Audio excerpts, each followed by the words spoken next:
And welcome football fans to Rocky Stone Field. Saturday night matchup here with the Saint John Wanderers facing off against the first place Moncton Mustangs.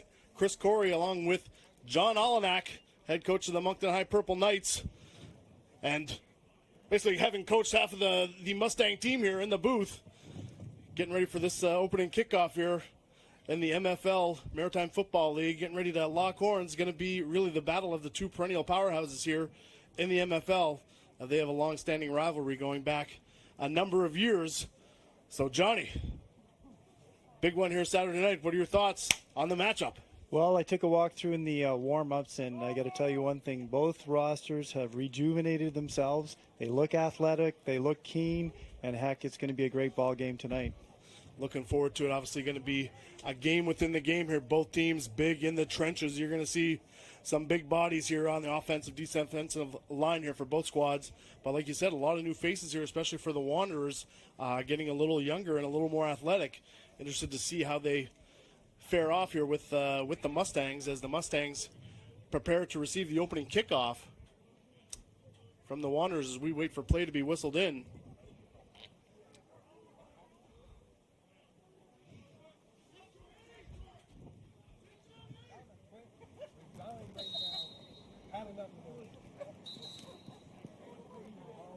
And we get a false start here as the ball comes off the tee.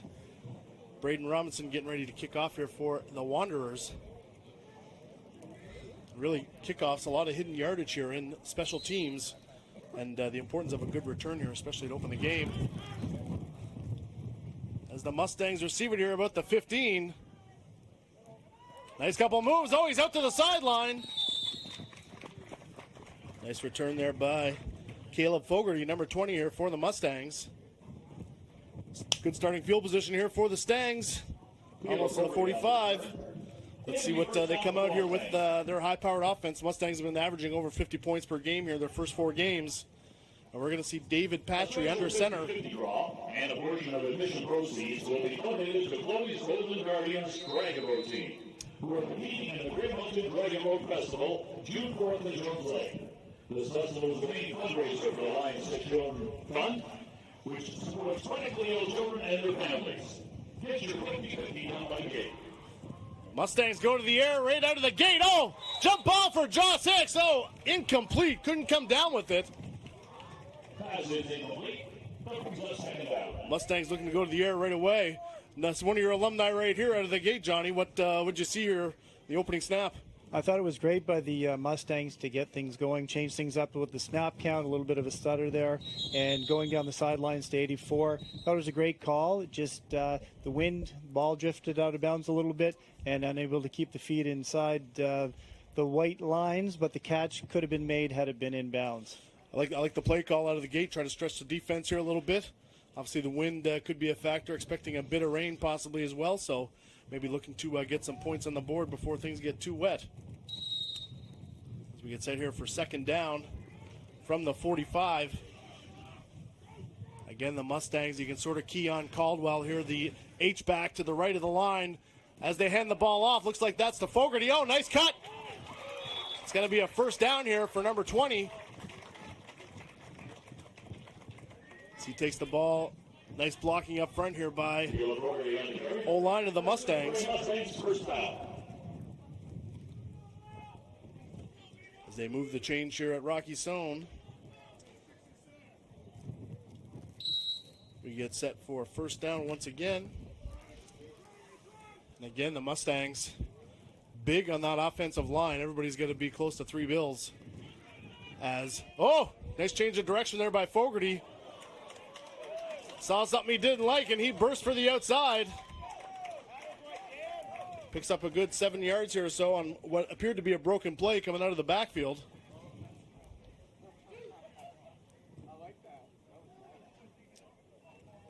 We're going to see always a run game, always a quarterback's best friend. How convenient is it to be able to run with an O-line like that? It's great stuff. I'm telling you, those are some big hogs out there. Both sides of the trenches look big. And here we are with Dan Comfort throwing the ball and incomplete. Pass is incomplete. That brings up third down. Switching things up here. Comfort coming in under center. Went to the air, incomplete. Looking for just a quick hook there over the middle. It's going to bring up about a 3rd and 3 here for the Mustangs. Let's see if they keep it on the ground. And they do. It appears Fogarty. Oh, nice push there by the Wanderers defensive line. Looks like that's going to bring up 4th. It appears the punt team coming on here for the Mustangs after a couple first down conversions. I'd be excited to be punting right now. They had a good couple of tries here to start the game, and Ben George is going to pin that ball down in the end zone. Fantastic leg. We got the perfect night for it, and we just got to cover this kick. We can't give any return yards up to the Wanderers if you're a Mustangs fan. Wanderers appear to show a bit of pressure here up front, but like I said, Ben George has got the leg. A lot of hidden yards we talked about in special teams, and Ben George been really a special team monster here for the Mustangs throughout the league. Playing it at Katie as well. Lucky bounce. Oh, and it's in. That could be touchdown. Touched by the Wanderers. Loose ball recovered by the Mustangs in the end zone. And special teams putting points on the board right out of the gate here for the Stangs. Well, go ahead, buddy. In our conversation before, you were talking about the hidden yards, and that mistake right there, that miscue, huge for the Wanderers, because just get comfortable, get under the ball, field it, and put the play to bed. But that's a disaster. Down close to the goal line, turns into 6 points, and now the conversion attempt coming up. So that's a bad way to start the game, but I'm sure the Wanderers will respond. A lot of character and class on that team, and they'll be ready to play here when they come back with the ball. Obviously, the Wanderers dangerous offensively here as well with a number of weapons. But again, that leg of George, biggest thing for punt returners is catch the ball in the air to try and avoid situations like that with loose ball bouncing into your own end zone here, having touched it being a live ball. The single returner look is a decision, and sometimes it doesn't work out for you because the ball drops short, the returner doesn't feel comfortable getting underneath it, and you get it, off the leg, off the hands, and you get a situation like that. So it's unfortunate. Maybe early in the game they could have chose to put 2 returners back there. Who knows? We'll see. There'll be a lot of decisions made tonight that we'll wonder if it impacts the final outcome of the game. No, definitely. Like you said, they showed a bit of a pressure front there where the ball was at midfield, but that's what you give up, not having 2 returners back there. The opportunity here for a missed reception here on the punt. So the Mustangs now get ready to kick off from their own 45. And this will be a live ball off kickoff. Let's see if George can get this one in the end zone and maybe get another touchdown. Well, he certainly warmed up.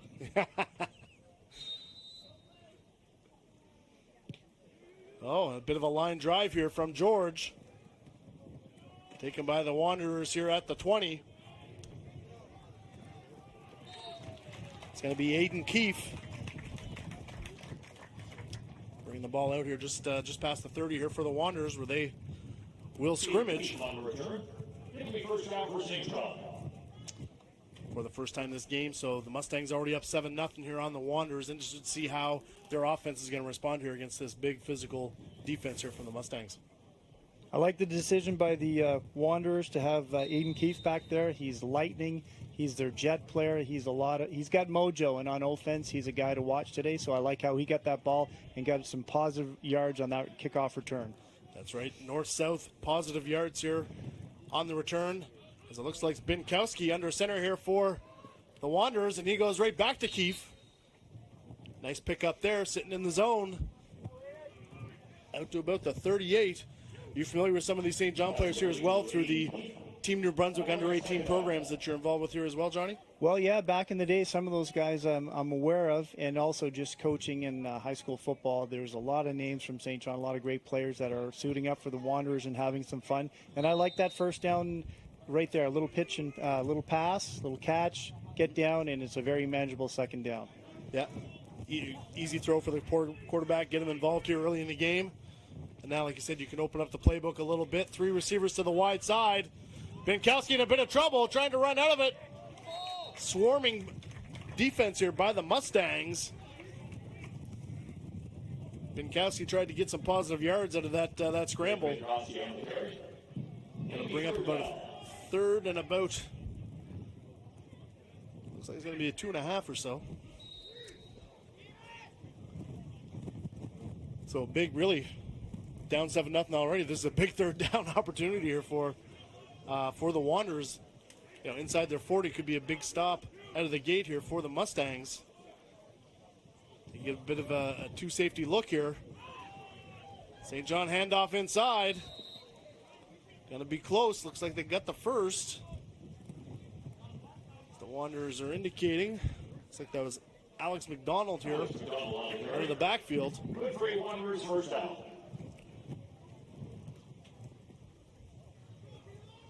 That's going to be sort of the battle within the battle, I think, John, is that offensive line of the Wanderers.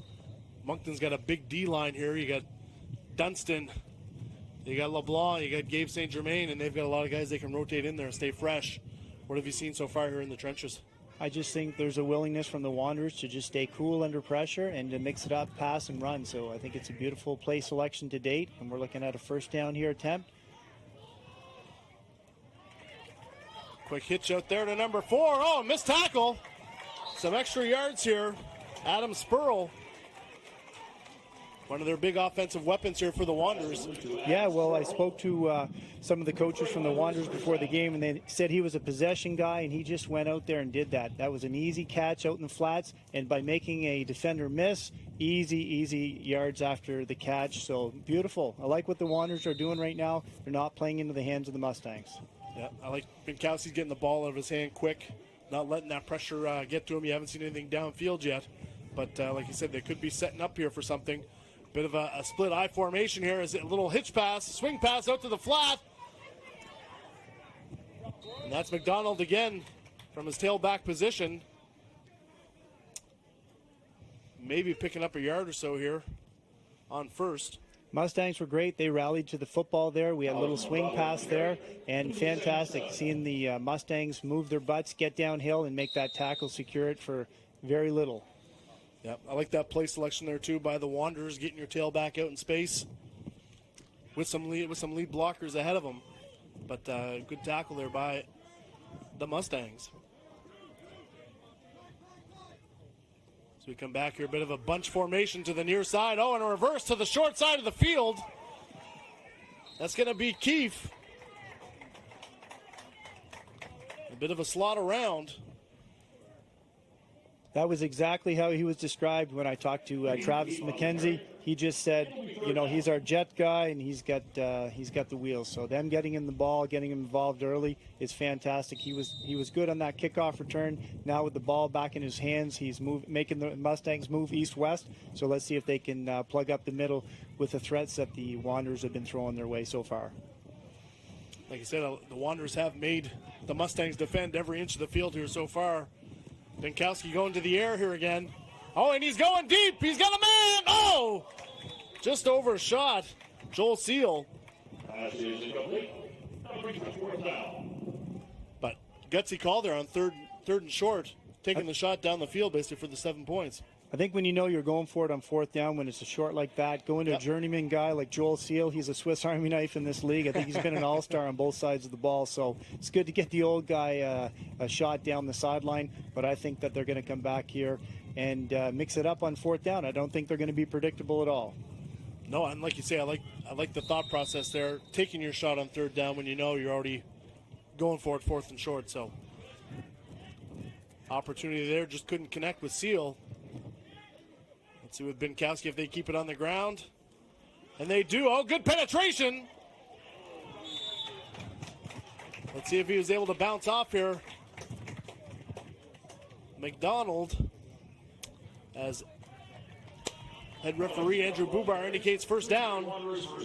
The chain gang moves it on down the line.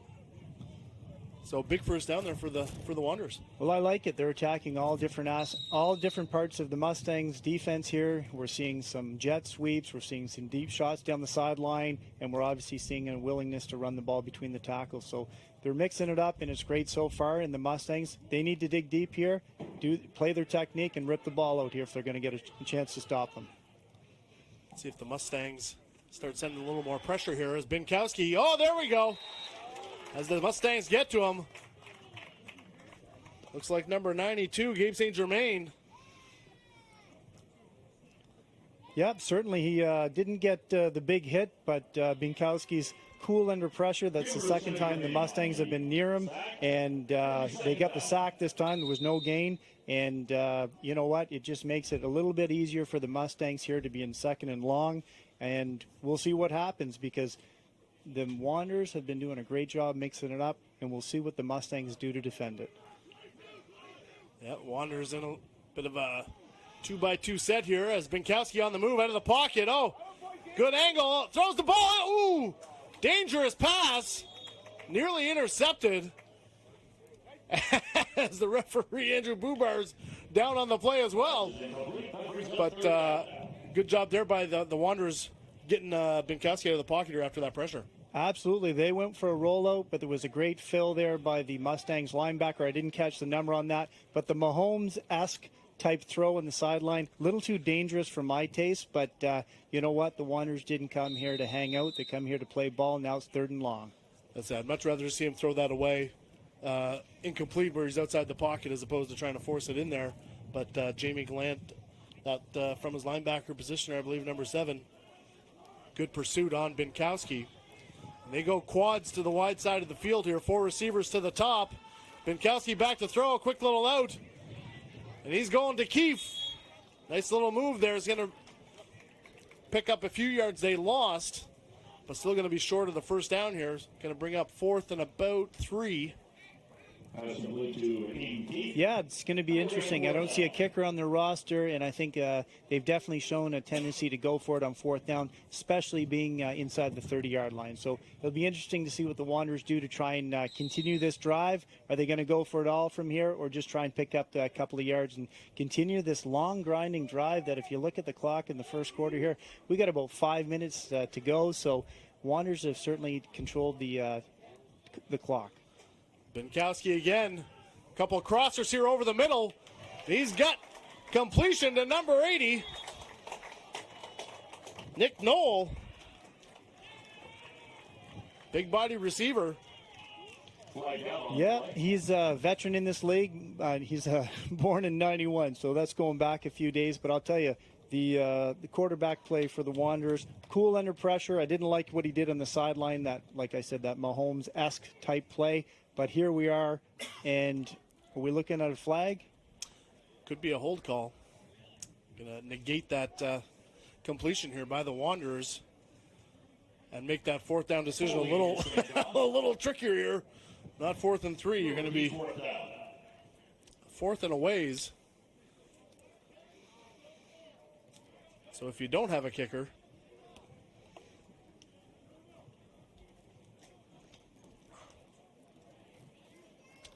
although it does look like a punt formation out on the field here for the Wanderers. And it looks like Keefe could be lining up onside here as well, number 87. He's going to be behind the kicker, meaning that he does not have to give yards downfield. He can recover the ball. Bit of a high snap. Oh, and that's not going to get back to the line of scrimmage. Matt Morton putting his best toe forward. That may be why you go for it on 4th down. It could be an indication that when they reach in the toolbox, keep the offense on the field on 4th down, regardless of the the distance, and just fire it up there, hope for a pass interference or something, because that punt, really did not, put the cherry on top of the sundae here. It hurt the Wanderers. Let's put it that way. Lost yards on 4th down with that kick, but let's see if their defense can get another stop. It's Comfort in the game here. Oh, some nice moves here by Fogarty. Almost one cut away from breaking it, but a big 15-yard pickup here on 1st down. And, for that Saint John defense, they got a big stop on the first drive, only to give up a touchdown on that fumble punt. So how big of a stop here would it be for this defense to keep the Mustangs on their side of the field?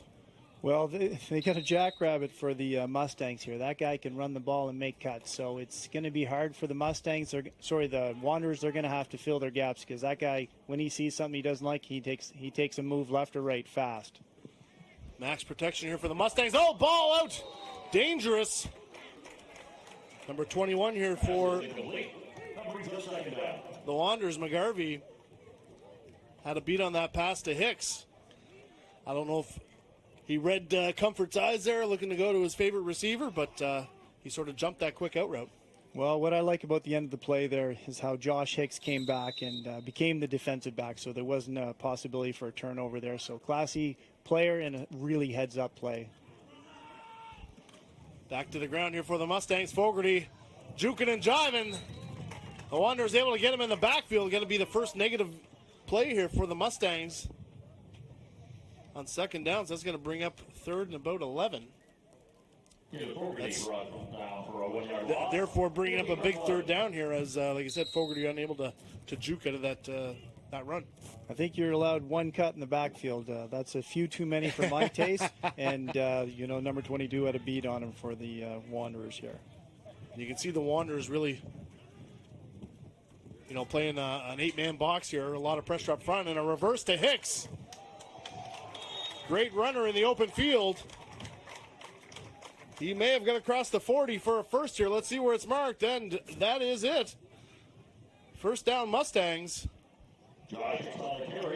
Josh Hicks, he looks like he's gliding out there, but he's setting up his blocks, looking down field, seeing who's where, and just getting the chains moved. Move the chains, stay on schedule on this drive, a fresh set of downs. But I'd like to see the Mustangs get back to passing the ball and don't just rely on the stable of running backs. Comfort again with the handoff to Fogarty. Another couple cuts. Oh, he's got end zone ahead of him. Oh! Tackled from behind. Touchdown saving tackle there by Dylan Day. But really that big offensive line here for the Mustangs able to, and Fogarty doesn't need a big gap. Make sure to get your Mustang swag in the apparel tent. No, he's making it happen. I criticized him for making too many cuts in the backfield. He came back and punished me on the next play that he had the ball and made a great moves. And, I'd like to see him do something downfield. You're in the open field like that. You need to put on your track spikes and finish it. But kudos to the Wanderers to make that tackle. And you know what? We're at the 6-yard line. Nothing's guaranteed. It could start raining here. A turnover can happen. Not to jinx the Mustangs here, but the Wanderers do not let people score points very easily. Like, that is not in their DNA. So this is fantastic that we're going to see a goal line stand here by the Wanderers. Even if you can hold them to a field goal, that would be a win here for the Wanderers defense. But they've got to shore up the middle here a little bit from those gashing runs here by the Mustangs as Comfort goes to the air. Oh, dangerous pass. Oh! Trying to come back for it.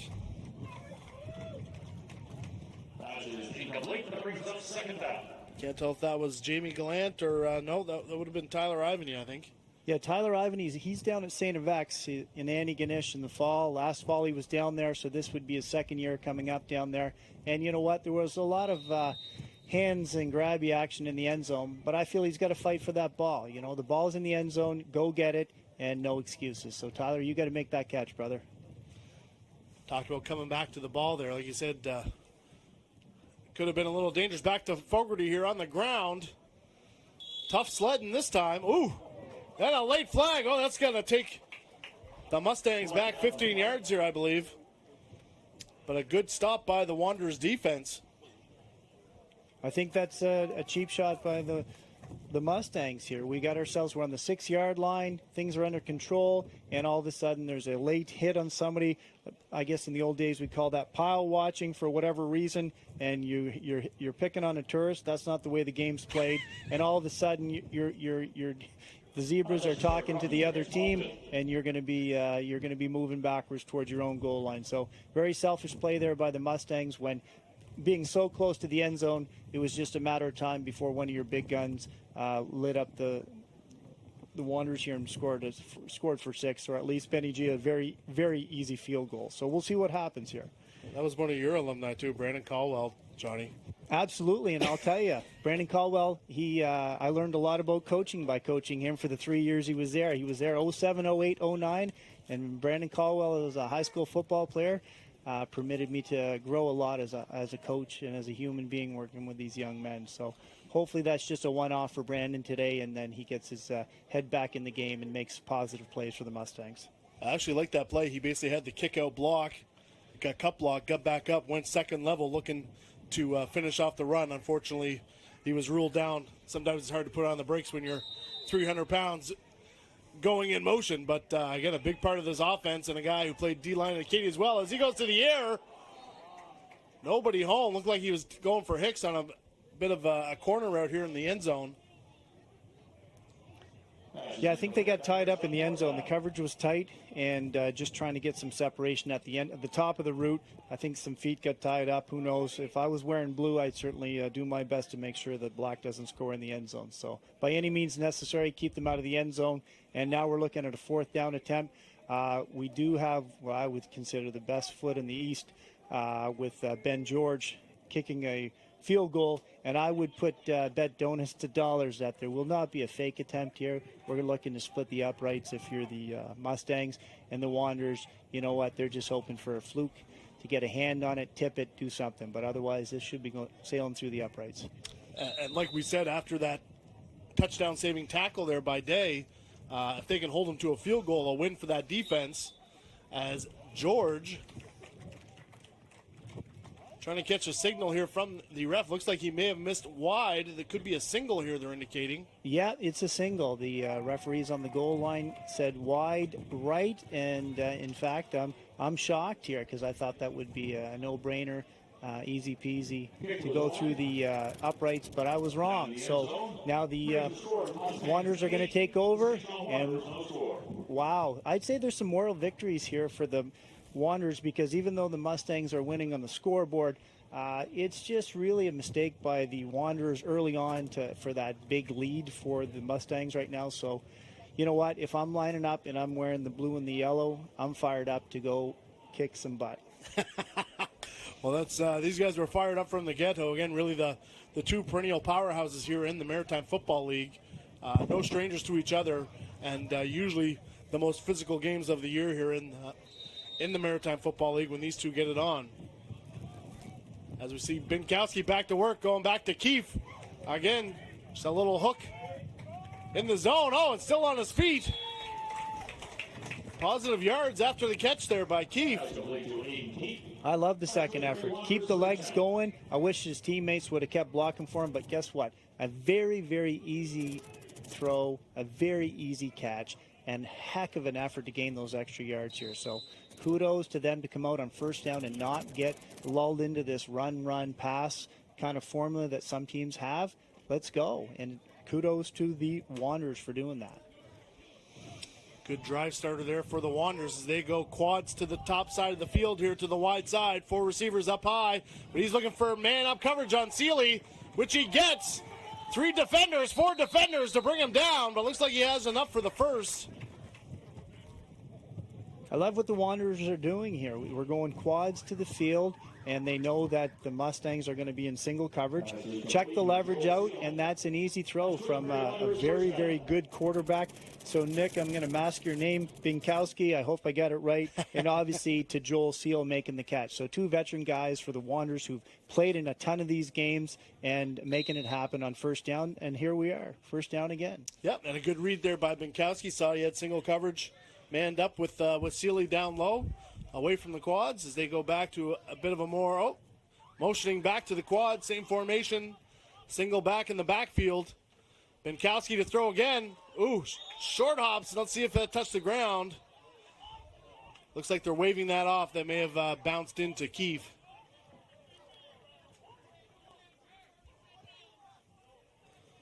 Hard to tell. The near side linesman, I believe, saying that touched the ground. We'll see as the referees have a huddle here. One thing I've noticed about the referees at the high school level and around the Maritimes recently, they will definitely have those conversations to discuss calls, and sometimes they get overturned. They talk to each other. They do a great job, very professional. So I'm happy to see that they come together, have those decisions, because it's important for all these people that put in all the hard work as players and coaches and volunteers in these two different programs to get the calls right.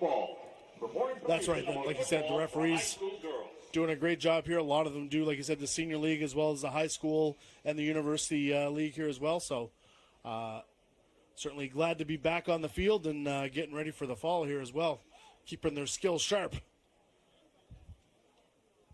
As we see end of the first quarter here, so the ball being moved as the Wanderers will now be going left to right on your screen here. Still second down and 10 here after that incompletion.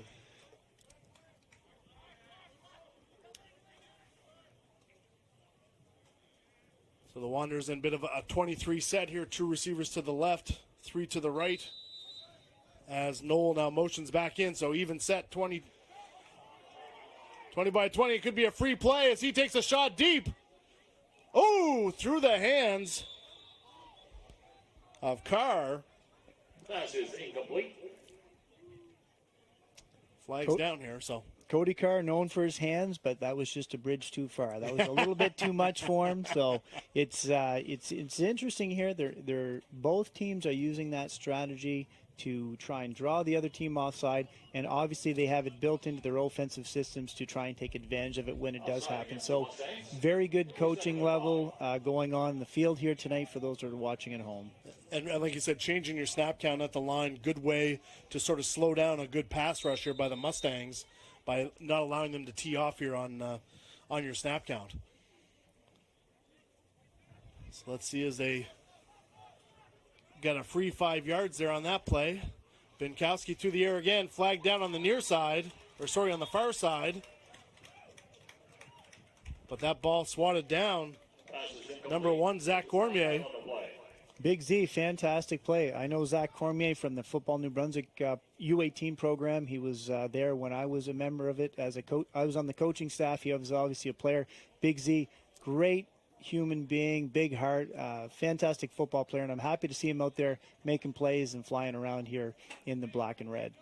No, like you said, getting it done there, and that penalty appears to be on Saint John as they were talking with the Moncton captain. Offside against Saint John. The penalty is declined. That'll bring up third down.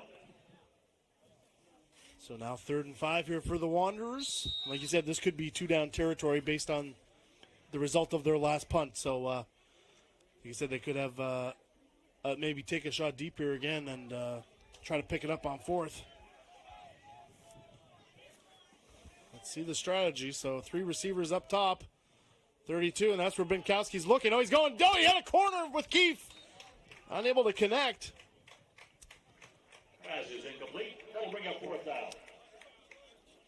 But I like Binkowski's decision making. He's very sure of where he wants to go with the ball and can read that quickly and gets the ball out of his hand. So, like I said, pretty stable under pressure here for the Wanderers with what that defense is bringing here from the Mustangs. Area 52 helps New Brunswick's manufacturers increase productivity through innovation, providing custom solutions which include, but not limited to, material handling, digitization, and robotics. Check them out at area52.ca. And the punt team is out for the Wanderers. Keep an eye on number 87, Keefe. He's going to be behind the kicker, meaning he's eligible to recover the kick, although they kick to the opposite side of the field. Could be a no yards call there, we'll see, but probably just as well that the ball went out of bounds, negating a return. Yeah, no return there, no chance for return. That ball came off his foot, kind of funny. And you know what? If I'm a Wanderers coach and I've got an onside player, I'm going to get that guy moving, a little bit static. So the threat of the onside player making a play downfield is really not there. It's more in terms of having the defense account for him. But unless they've got some trickeration up their sleeve for later on in the game, it's a bit of a wasted player because they can't even take part in the coverage unit. So we'll see. We'll see if that leads to something later in the game, but the Mustangs back to the ground game. That punishing O-line, but nice job there, number 30 For the Wanderers, going to be Josh Brown. I love what the Wanderers did. They really stacked the box on first down, and they're going to force the Mustangs to pass the ball on first down. They can't just keep running it, and we're seeing guys penetrating, shedding blocks, and even some of the old guys like Matthew Porter flying around there for the Wanderers. Like you said, the Wanderers bringing some pressure. Oh, incomplete. He was looking for Morley. It'll be third down. Out of the background, this would be a big stop here on third for the Wanderers if they could pin the Mustangs here back inside their 20. 100%. They're not looking for moral victories in the second quarter. They're looking at turning the tables, getting some points on the board, and it all starts with their defense stiffening up. So we'll see what the Mustangs bring out of the toolbox here on third and pretty long here. Yeah, probably looking at about 3rd and 7 here. Comfort. Play action, rolling out weak. Oh, he's got the deep corner. Ooh, nice job there by number 22, turning his head at the last minute, John Cascadden. So John Cascadden, I was talking to his father pregame, is headed off to Queens next fall, so he's got a roster spot at Queens. Played junior football last year, and on that third down, he made a great play by getting into position, turning his head around and taking a swat at the ball, and it was just too much for Tyler Ivany to pull that ball in and secure the first down for the Mustangs. So Wanderers, you won that third down. Let's see what happens here with Ben George kicking from his 5-yard line. Kicking in the opposite direction now, but like you said, Ivany had him beat on that corner route. Cascadden recovered. Sometimes you, in a panic mode, take the penalty by not turning your head and giving them a free first down with pass interference, but was able to get the body around and break that play up. So good job there by the Saint John D. As well, now having 2 returners back. I like it. Punt. I like it. I like it. Obviously, the first 7 points by the Mustangs they got on the board was on a muffed punt here in the first quarter into the end zone, which was recovered by the Mustangs. I'm not sure the depth of the Wanderers returners because although I'm a big fan of Ben George's leg, he is kicking into the wind unless it is turned, but the flags are indicating that they should be a little bit shallower than that. He was kicking it 43 to 46 in warm-up, so if I'm watching Ben George, I'm going to align a little closer than the deepest returner is. That's a little far for my taste, and we don't want to get into a holy roller situation if you're if you're a Wanderers fan. Well, when we mentioned the importance of catching the ball in the air, it also helps when it's not over your head, but George, he had the playbook read right, almost kicked it right to him. Keefe maybe picks up a couple yards, but again, great spiraling kick there by Ben George. He had to move his feet to get underneath that ball because Ben George decided where it was going. He saw the soft spot in the return game, and great job by the Wanderers to field that ball and just get the offense back on the field. And now we got the Wanderers with the wind at their back. We got 12 minutes to go in the second quarter, and the Mustangs, they got to come out swinging here and mix it up a little bit. We had a nice tipped ball at the line, but I'm looking for more out of the Mustangs D if I'm a Mustangs fan. Yeah, the Mustangs have only given up 14 points here all year so far in their first 4 games. Let's see if Saint John can break that shutout mark here as they start off on the ground. A couple yards from McDonald up the middle.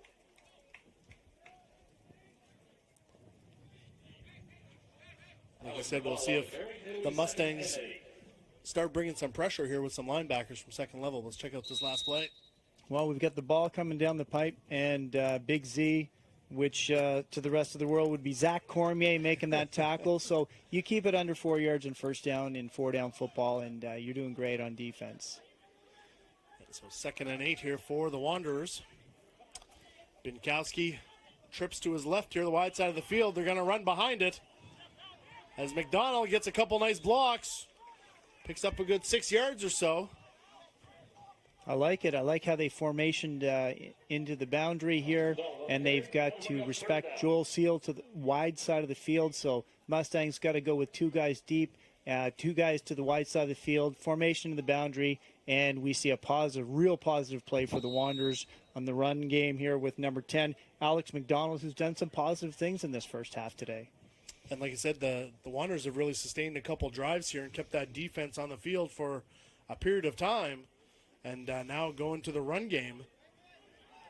Let's see what they do again here. So same formation, 3 receivers to the top. Oh, and they go with the jet sweep to Keefe. Behind there, looks like he'll have enough for the first. I like the play selection. We're getting the defense of the Mustangs moving east-west. You know, we talk about the battle of the trenches, but you know what? When you're playing an offensive line, you know where you're going. Defensive line, you got to put your foot in the dirt, redirect, and run and track down these little jackrabbits, as I've called them. These guys are fast, they're good, and you know, you get out there and you want to give them the rough stuff, but you got to sprint there. So they're making the Wanderers are doing a great job making the Mustangs have to run sideline to sideline. Like you said, good strategy there by the Wanderers. Go to the air here, Binkowski. Back to his favorite target, Keefe, again, just basically on that quick hook there in the inside the halfback. There's a soft spot in the coverage, and Nick Binkowski is very comfortable in the pocket. Even as we talked about the Mustangs defensive line, they haven't done a whole heck of a lot to be in his grill. Like, there was one tip ball, and a few times they were near him, but he's not sweating bullets in there, and right now he's very comfortable passing to his teammates. Binkowski again, a 2-by-2 set, same play, picked off! Same play! Went back to the well.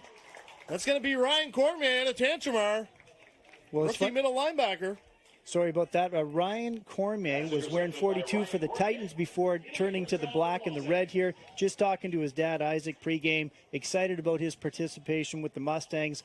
And he's going to be a Mountie this fall down at Mount Allison. And fantastic interception. You know, soft spots in the zone on the side.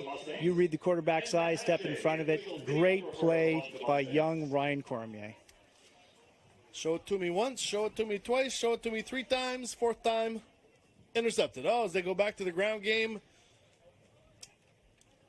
Not sure if that's Fogarty or Morley. We'll see as they unpack here the pile here. That's Fogarty. Number 20 for the Stangs. Picking up a couple yards here on first.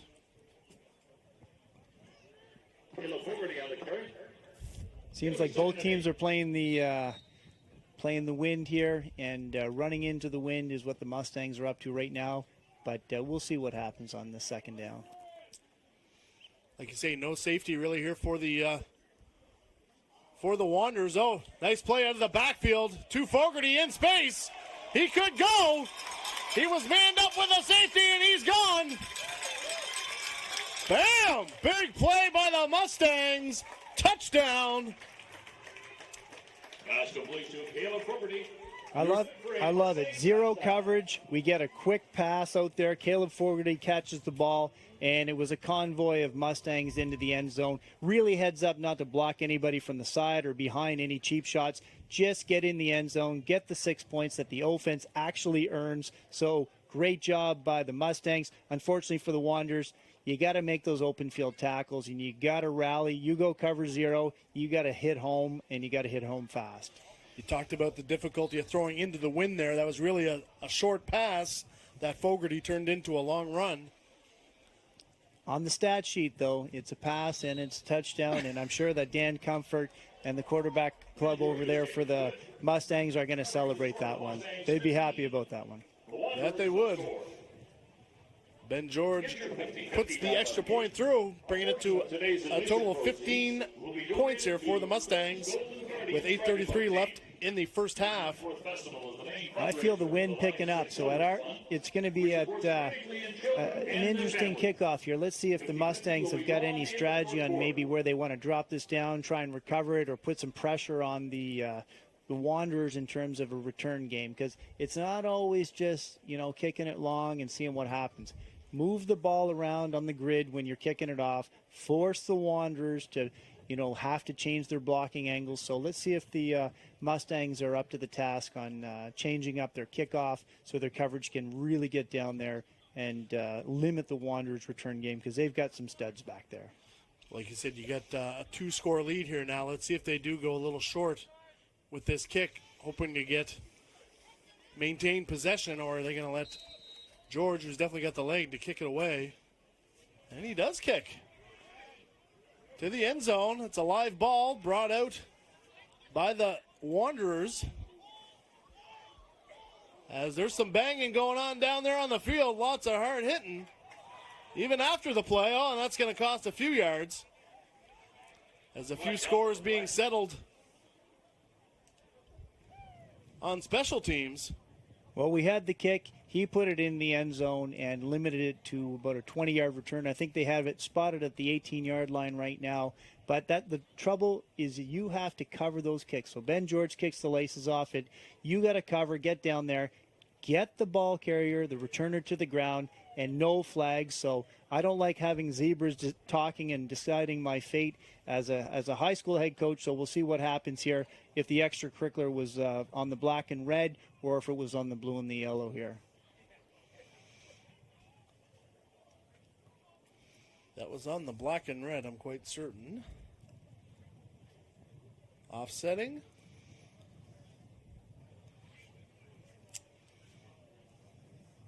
So let's see how they keep it marked. Offsetting holding calls against each team. It'll be first down for Saint John. So just like nothing happened, and the Wanderers line up at their own 20 here approximately. Of 3 receivers down to the near side of the field. Binkowski rolling that way, throwing back across the middle. And completes to Adam Spurl. Good catch in traffic. A little slow getting up here. Let's see if he's all right. I like what the Mustangs did. As soon as he rolled out, they triggered, came downhill, forced a quicker throw. But the Saint John quarterback, with his experience, was willing to throw it against the grain and get a good pickup here on first down and converting it to a first down. So they've got some moxie, these Wanderers. They're not scared to throw it on first down. And I think that's a great way for them to attack this Mustangs defense.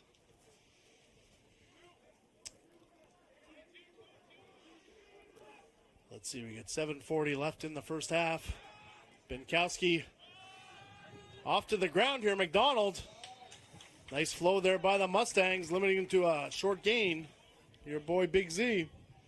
Absolutely. I didn't like what the Wanderers did there. We ended up with Alex McDonald out in front of the puller. The play just didn't have anything good feeling about it from the very start. And you're going to get gang banged by the Moncton Mustangs on the when you show up without a lead blocker. So good job with the Mustangs to, hitting hard and playing hard. But I didn't like the Wanderers' execution of that play.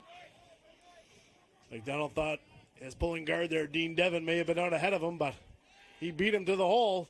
So we go back to that jet sweep here with Keefe to the wide side. Bottled up by the Mustangs, although close to the first down marker. He might be a little short. Early indications are we got a 3rd and 1 here, but I like the play call. Get the ball into number 87's hands. Aiden Keefe, he does a great job with it, and you can see him setting up his blocks and reading what's downfield. And you know what? Make the Mustangs run. Make them run, because the strength of their defense can always be a weakness in the fourth quarter if you've made them run and earn it all night. So don't look at the scoreboard. Just keep chipping away if you're a Wanderers fan and coach and player. Things are getting physical. We got 2 players down here. One from the Mustangs and one from the Wanderers. Commercial properties. David Chapman, the official photographer, belongs to Mustangs. Looks like Ryan Cormier is up on his feet. He had that interception earlier, and I think you'd have to pretty much club that guy to keep him down. So there's no way that he's going to lay on the carpet for very long, and I'm sure he'll be back out there in no time at all, that future Mount Allison Mountie. Oh, it looks like Bryce Beck may have got rolled up there a little bit. He's still down, could be a knee issue.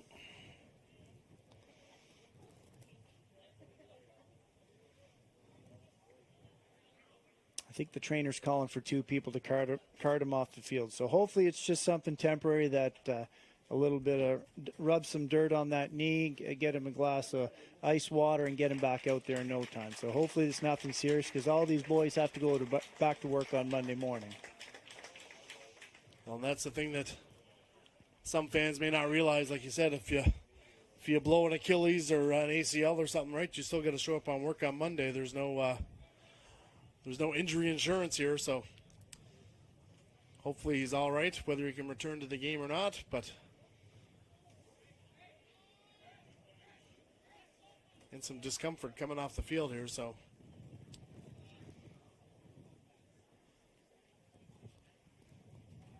hope that it's not a serious injury, and like I said, hopefully that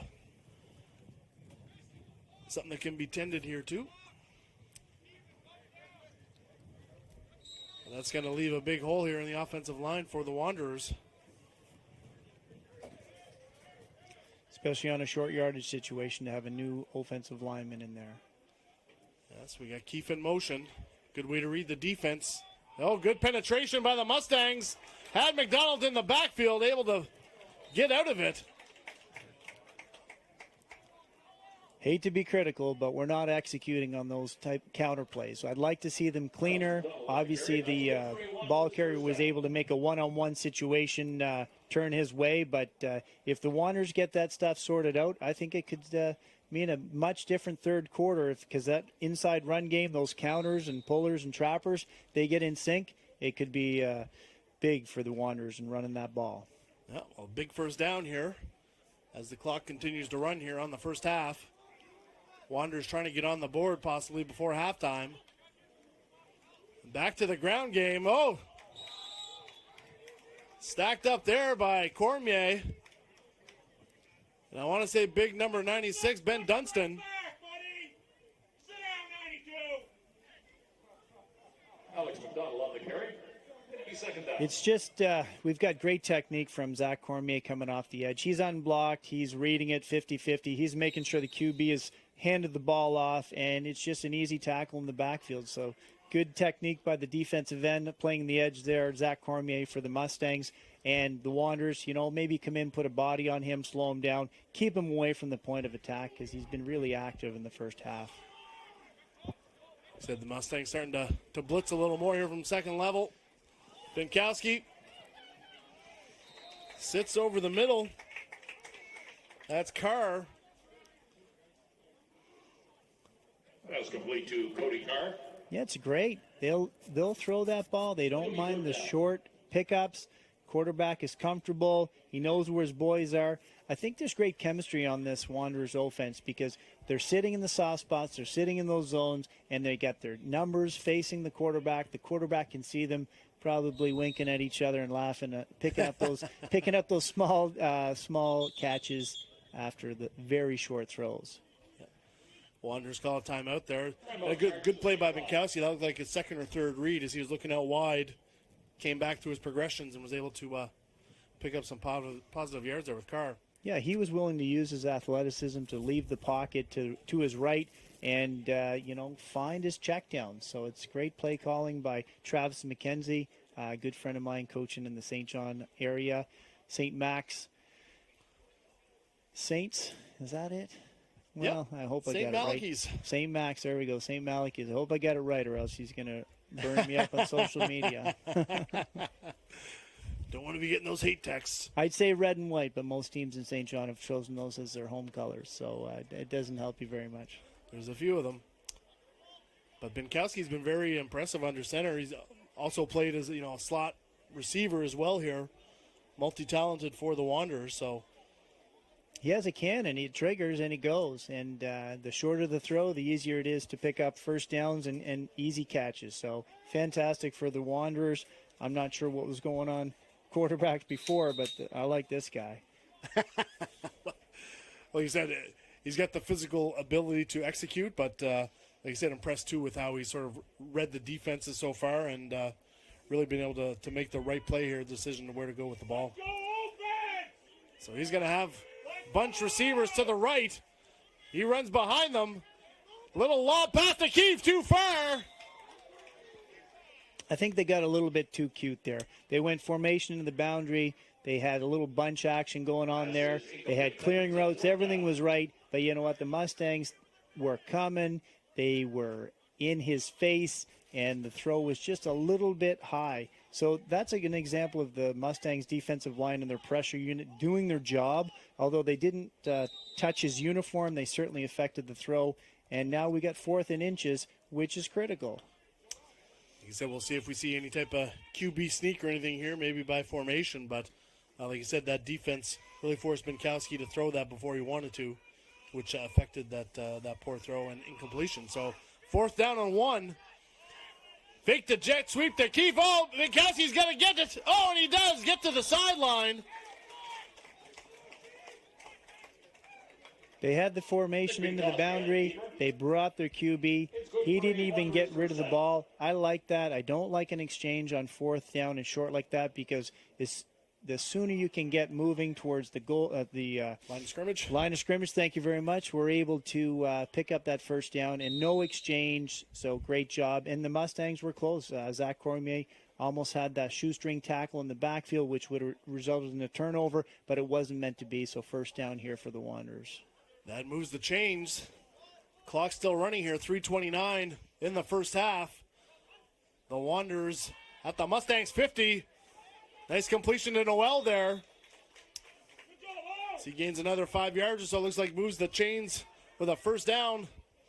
Pass complete to Nick Noel. I love the formations. They're changing it up. They're forcing the Mustangs to have to count heads and account for them all. And willingness to throw short passes to gain yards after, fantastic. Because with Joel Seal out all by himself to the field, somebody else has to stay out there with him to defend him, and we've got quads into the boundary, quads to the field.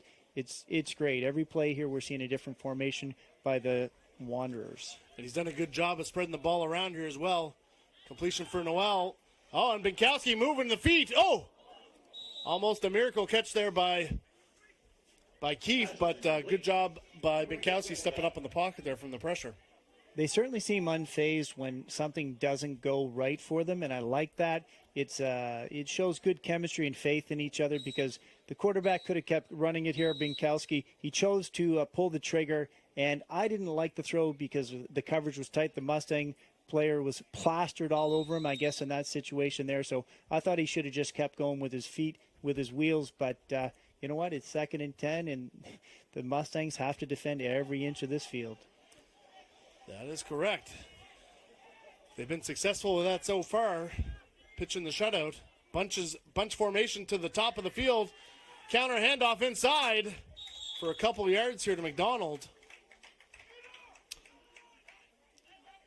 Once again, I think they fixed the execution on that on the chalkboard or the grease board at the halftime, and that's going to go for yards, because we had a great kick-out block. Just didn't think the puller pulled his eyes inside to see what was going on. Number 70 was falling 56 there on the offensive line. He gets his eyes upfield, and that running back is gone for yards. So they're going to fix that at halftime. We're going to see a much different interior run game from the Wanderers in the second half. Like you said, if number 70 cut upfield off that kick-out block, really should have sealed the linebacker, and McDonald would probably still be running. But they get set to do it again here on 3rd. Changing the snap count a bit. Binkowski doing it himself on the ground. Oh! Takes a couple shots, but willing his team. Looks like he's maybe a yard short here, the 1st. I don't think that was a design draw. I think he made the decision to pull it down and run. That's football IQ right there, because we're aware of the time on the clock. We're aware we are on the field. So his decision to run it, get yards, get close to the 1st down marker. You know, we've got ourselves a 4th and 1 yard here. If they turn it over, not the end of the world, but the Mustangs have to defend every inch of that end zone, every inch of that red zone. So it's going to be very interesting to see what the Wanderers pull out here on 4th down. My preference here, the ball does not leave the Wanderers quarterback's hands. Binkowski, keep the ball, run it downhill, get some big thugs out there in the backfield to block for him who care about winning this game, and we're going to see an extra chance at a scoring attempt here for the Wanderers here. So you like the ball staying with Binkowski here. Do you do that at a shotgun, or do you want him under center? I'm not wearing the coaching hat today, but definitely I think we get under center and we move the pile forward, because the Mustangs defense has played pretty much this entire half here. They've been out there, and it just takes one mistake, and the QB's gone. So they've gone in the shotgun. We'll see. Not what I would do. Oh, they keep Binkowski on the roll. Oh, he's got a wide open receiver. Carr! He catches it. Had to come back for it. So big play call on 4th and 1 to go for it. Certainly high risk, high reward. I love the bunch formation off the edge, and I think receivers are just getting lost in the mix, and there's great chemistry there. I think I could have made that throw, or you could have made the throw, I could have made the catch, or vice versa. So fantastic for the Wanderers to not, follow my advice and run the ball between the middle with their QB, who's been a stud here all day, but in fact to get down into the red zone with 1:25 on the clock. This is where St. John has to make a count, going empty backfield. Binkowski with the run. Design QB, lead here, I guess. They're feeling me here. Yeah. They're feeling me. So QB crash off to the boundary here. So they're forcing the Mustangs to cover 4 to the boundary. We got Joel Seal all by himself. He's not asleep out there. He's coming back every time, and he's telling his QB, Binkowski, what's open, what's not. And here we are. We're at 4 yards away. It's 4 yards away from pay dirt, or the Mustangs pull out a very big play. We'll see what happens. We'll see. It looks like it is, a second down here. Like I said, the Mustangs have only been scored on. They've only given up 14 points this year, I believe, here in the first 4 games. We have to say that. As they try the pitch to McDonald. Nice tackle there by the Mustangs, swarming to the ball. McDonald on the carry. It'll be 3rd down. That's going to be Israel Ilunga from the safety position. Former Purple Knight stepping up and making a play there. I love it. I do not like the wide toss in that situation there from that formation. But you know what? They're 3rd down here, is it? 3rd down? Yep, coming up on 3rd down, clock running. Yeah. 46 seconds and ticking. Like I said, I'd like to see a little more north-south here from the Wanderers. Oh, and they go to the air. Binkowski out of the pocket, thrown to the back of the end zone. Oh! Touchdown for the Wanderers to Keefe. Only need 1 foot here in Canadian football. Yeah, amateur football is 1 foot. You know what? This is a great commitment to their game plan by the Wanderers, and they're just finding those receivers. So the Mustangs are just not able to account for all those bodies into the boundary. Sorry to Joel Seal, all by himself out there, the Swiss Army knife on the field, getting covered one-on-one. But your quarterback, Binkowski, is finding a way to get points on the board. And are they going for 1 or 2 here? What's on the board, Coach? Well, if you want to know what I would be doing, I suppose at this point here, you're only down 1 score. You can kick the extra point at this point, but it's always nice to have a couple 2-point plays here in your back pocket. Okay, well, for later in the game. Let's hope that Braden Robinson can kick for the 1. I think he's. I don't have no idea if he can kick this through the upright, but we shall see. High drama on the extra point here as Robinson converts. Getting the Wanderers on the scoreboard. So 15-7 with 33 seconds left here in the first half. And really a hard-fought, contested football game here between the 2 top teams in the Maritime Football League. Well, I don't think the Wanderers should be satisfied right now. I think they've got to come out here with 30 seconds to go. They got to be thinking moonshot. They got to be thinking something that puts stress on a returner that doesn't handle the ball very much, and see if they can get a miscue by the Mustangs return game. So let's see if the Wanderers try something different, because let's not be vanilla and kick it down to the returners who field balls every day in practice. Let's try and mix it up here and get the ball back with 30 seconds to go if you're a Wanderers aficionado. And they are setting up a bit of a different kickoff here. An overload to the left. You have to have 3 guys to one side of the ball. So we've got 9 to the left of the ball, or 8 including the kicker. Mustangs are not ready for this. There's confusion in the return game. We've got a lot of shifting basing on the quarterback's hip placement here. There are still some gaps out there in the Mustangs configuration. So we'll see how comfortable they are, and let's see what the Wanderers are willing to do here, because they could pin it deep now. They've got all the Mustangs close to the line of scrimmage. where the ball would have to be played from if it was a legal kick. Yeah, so Mustangs trying to defend a short kick. And they do. Kicker deep. And it's a live ball. Do not have to give yards on the kickoff. Oh, and there's a bit of a gap here. Did they kick themselves into trouble? Oh. Able to corral the returner. What's interesting about that is they kicked to the deep space that was empty, forces the Mustangs to return the ball. The young returner, I believe, tries to get some extra, dance steps in, but 10 seconds burn off the clock. We got 22 seconds to halftime. I'm sure that the Wanderers who've been in this situation before are taking a deep breath. Nothing cheap, nothing deep, and the Mustangs, we'll see what they're trying to do here before the half. So do you think they come out in that cover zero look that cost them the 60-yard bomb? No, I think we're going with a too high shell here. And the Mustangs keep it on the ground. Breaking it to the outside.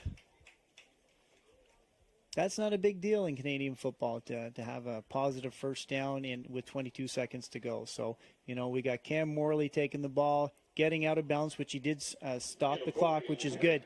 But I think it's too far with too little time for the Mustangs to cash in before the half. Yeah, and the Wanderers happy to give up that run here with 7 seconds left in the first half. Just looking for the clock to get to zero if you're Saint John.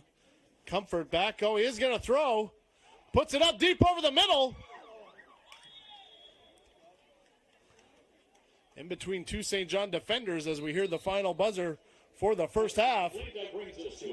Yep, that's it. They took their shot, incomplete, and the Mustangs controlled the scoreboard, but the Wanderers controlled the time of possession, and we are 8 points apart here. So I'd say kudos and a big deal for the Wanderers to come in here, get a touchdown against the Mustangs, have an 8-point game, a one-score game going into halftime, and we're going to have a great second half here. I hope that the Saint John Wanderers make some adjustments on their inside run game for the sake of the game. And for the Mustangs, let's see what they bring out to keep the ball in their hands and to score points, because it's not going to finish 15-7 here today, folks. There is going to be more scoring, and if it goes the way of the Wanderers, that'll be at the Mustangs' expense. Well, like you said, hey, both teams have moved the ball up and down the field. Exciting, hard-hitting action here at Rocky Stone Field.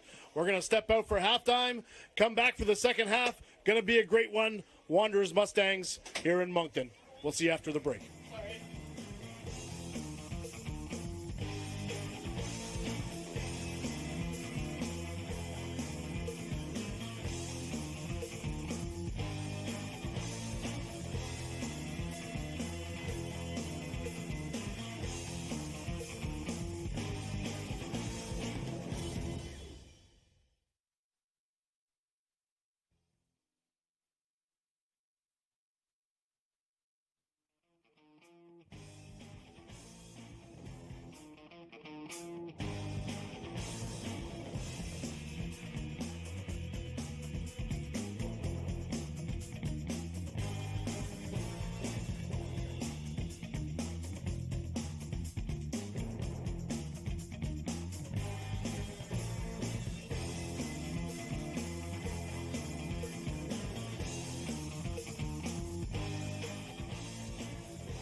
Working to the bone when you caught my eye and you when you spread that smile.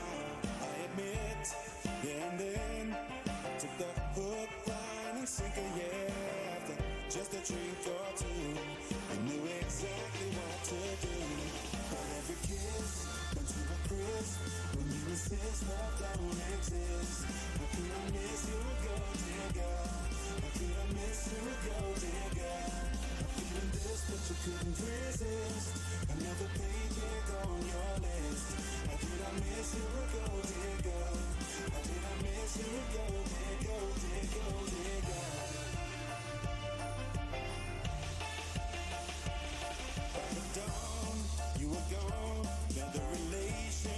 to harm you. Even though deep down I knew, couldn't believe it could be true. Now when I call, you are out, I know beyond a shadow of doubt that you're working somebody else out. You're making love with no love about.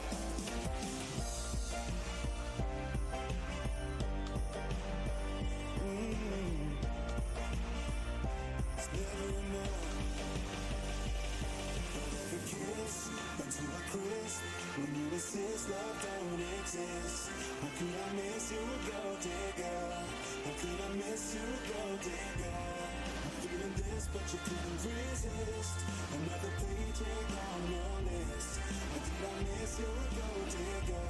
How did I miss you, gold digger? But every kiss burns to a crisp.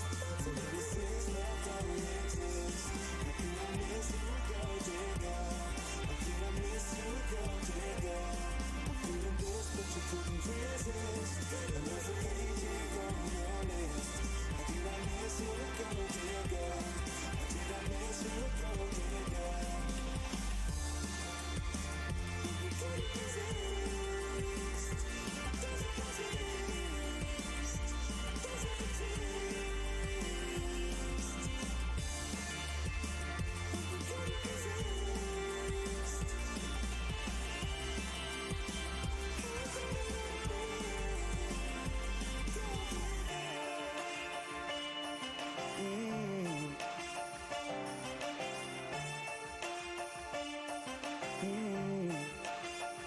It's never enough.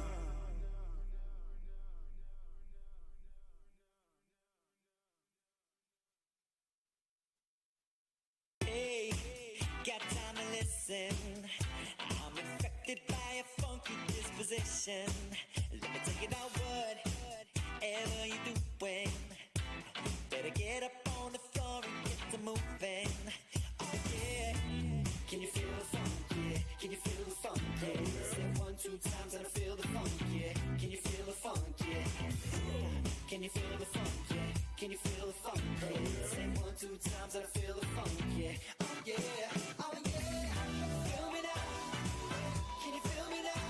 Said I'm too hot, hot stuff. Can you feel me now? Feel me now? Can you feel me now? Said I'm too hot, hot stuff. Can you feel me now? Hey, can you feel it? Yeah, we about to smash this through the ceiling. Let me tell you now, you can't control it. Funk is taking over and you know it. Oh yeah, can you feel the funk? Yeah, can you feel the funk? Yeah, say 1, 2 times and I feel the funk. Yeah, can you feel the funk? Yeah, can you feel the funk? Yeah, can you feel the funk? Yeah, say 1, 2 times and I feel the funk. Yeah, oh yeah, oh yeah. Feel me now?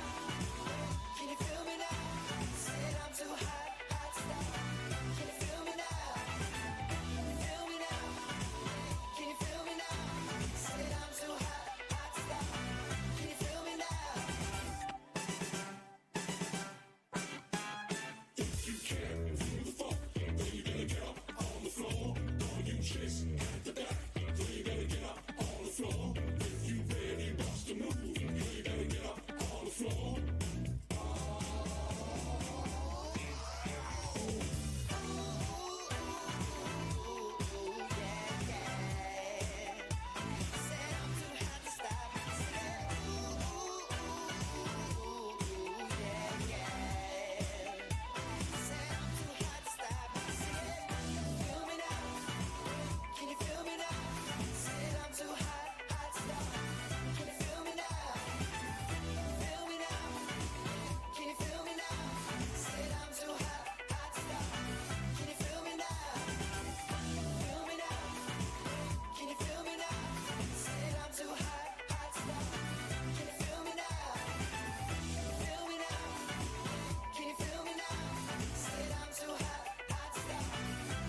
And welcome back to Rocky Stone here for the second half of the Wanderers Mustang game here, being held in Moncton. Battle for first place here in the Maritime Football League. The rain just started during halftime.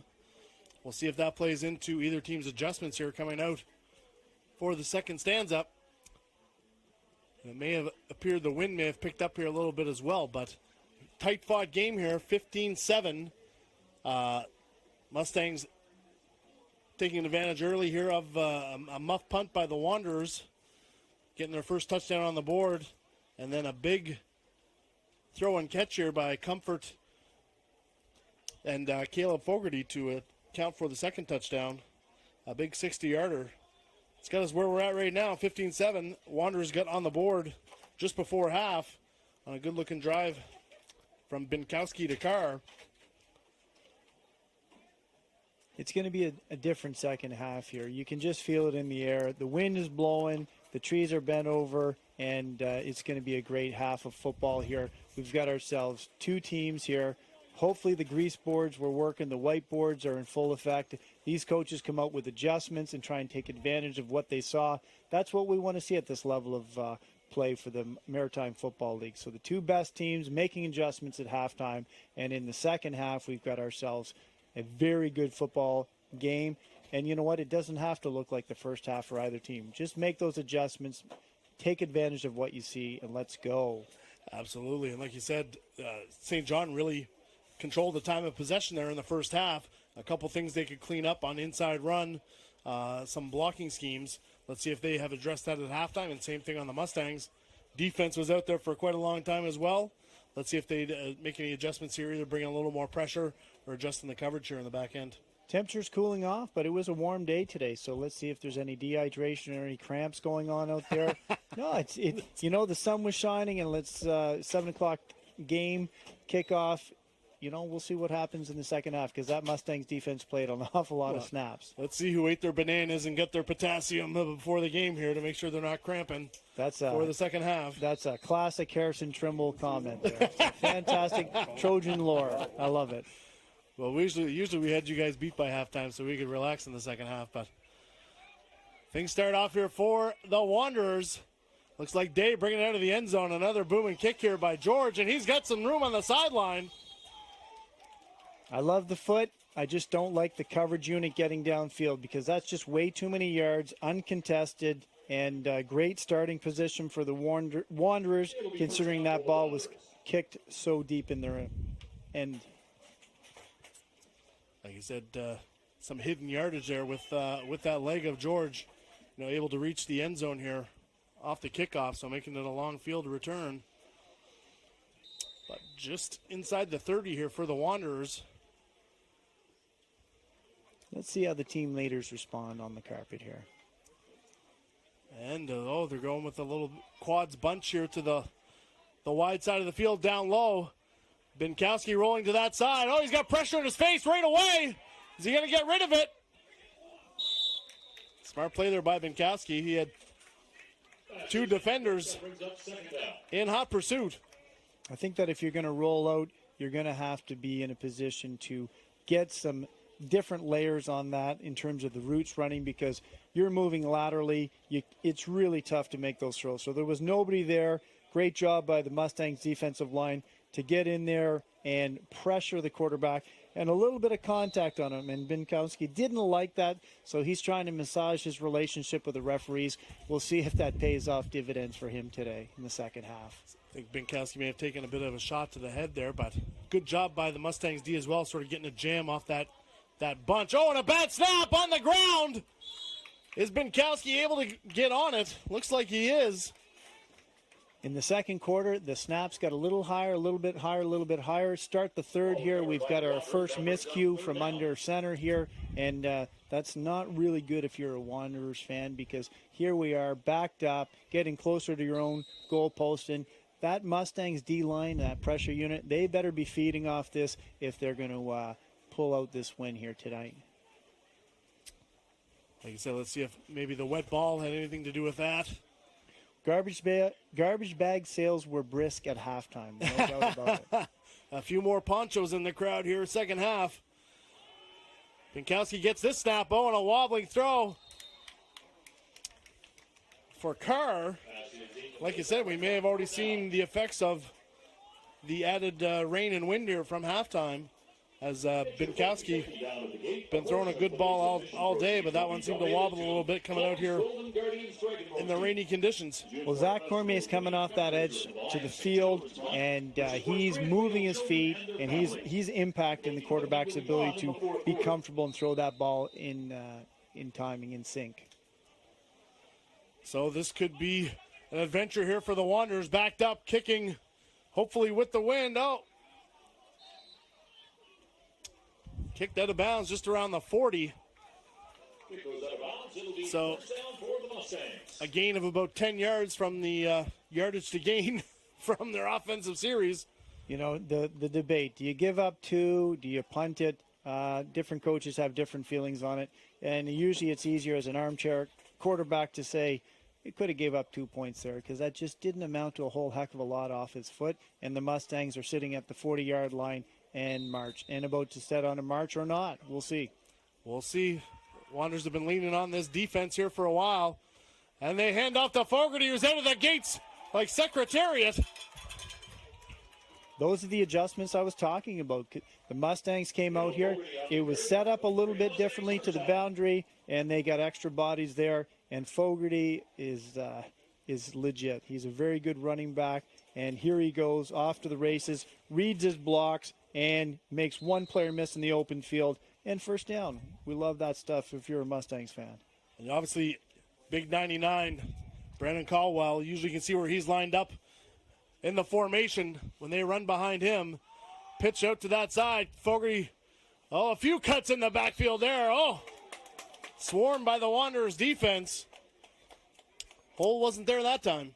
No, absolutely not. So Brandon Caldwell setting up on the edge. That's a bit of a trademark for the Mustangs. I think there have been different generations of fullback, slot back, or H-back type setup shop there. And you know what? You just can't keep doing that over and over with a team like the Wanderers, because they're going to swarm and come to the football hard. So that's going to bring up a second and long here, 2nd and 12. As the wind continues to gust here at Rocky Stone, back to Fogarty. Bit of a cutback there, although a flag in the backfield late. There's a flag down on the play.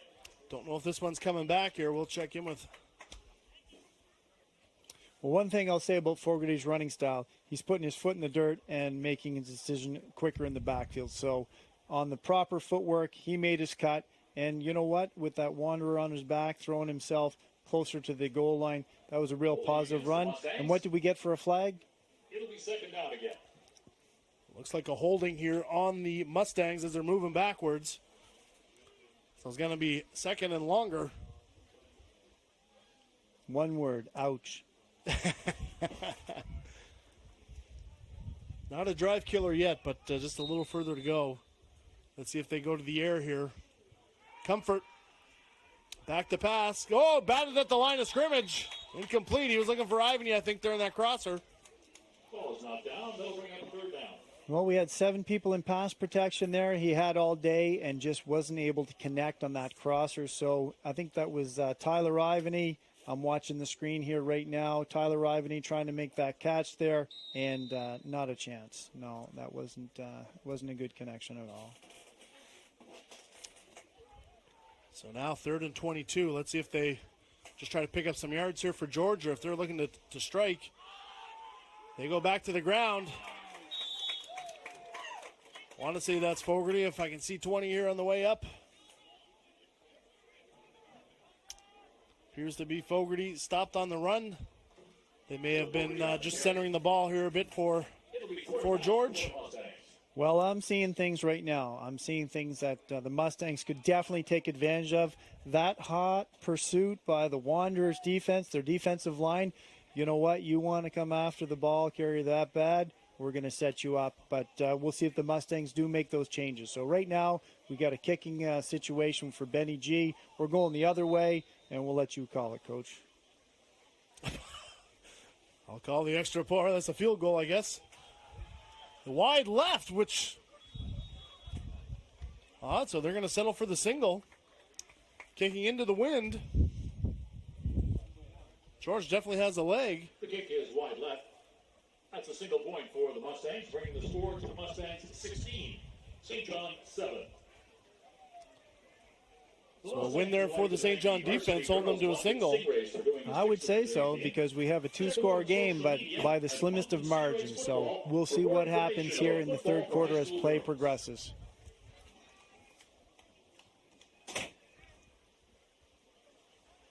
The Wanderers appear to elect to take the ball over here in the 35 as opposed to try to return a kick here for George. So I believe when you attempt a field goal, you have the opportunity to choose if you want to return the kick or just a scrimmage from the 35-yard line.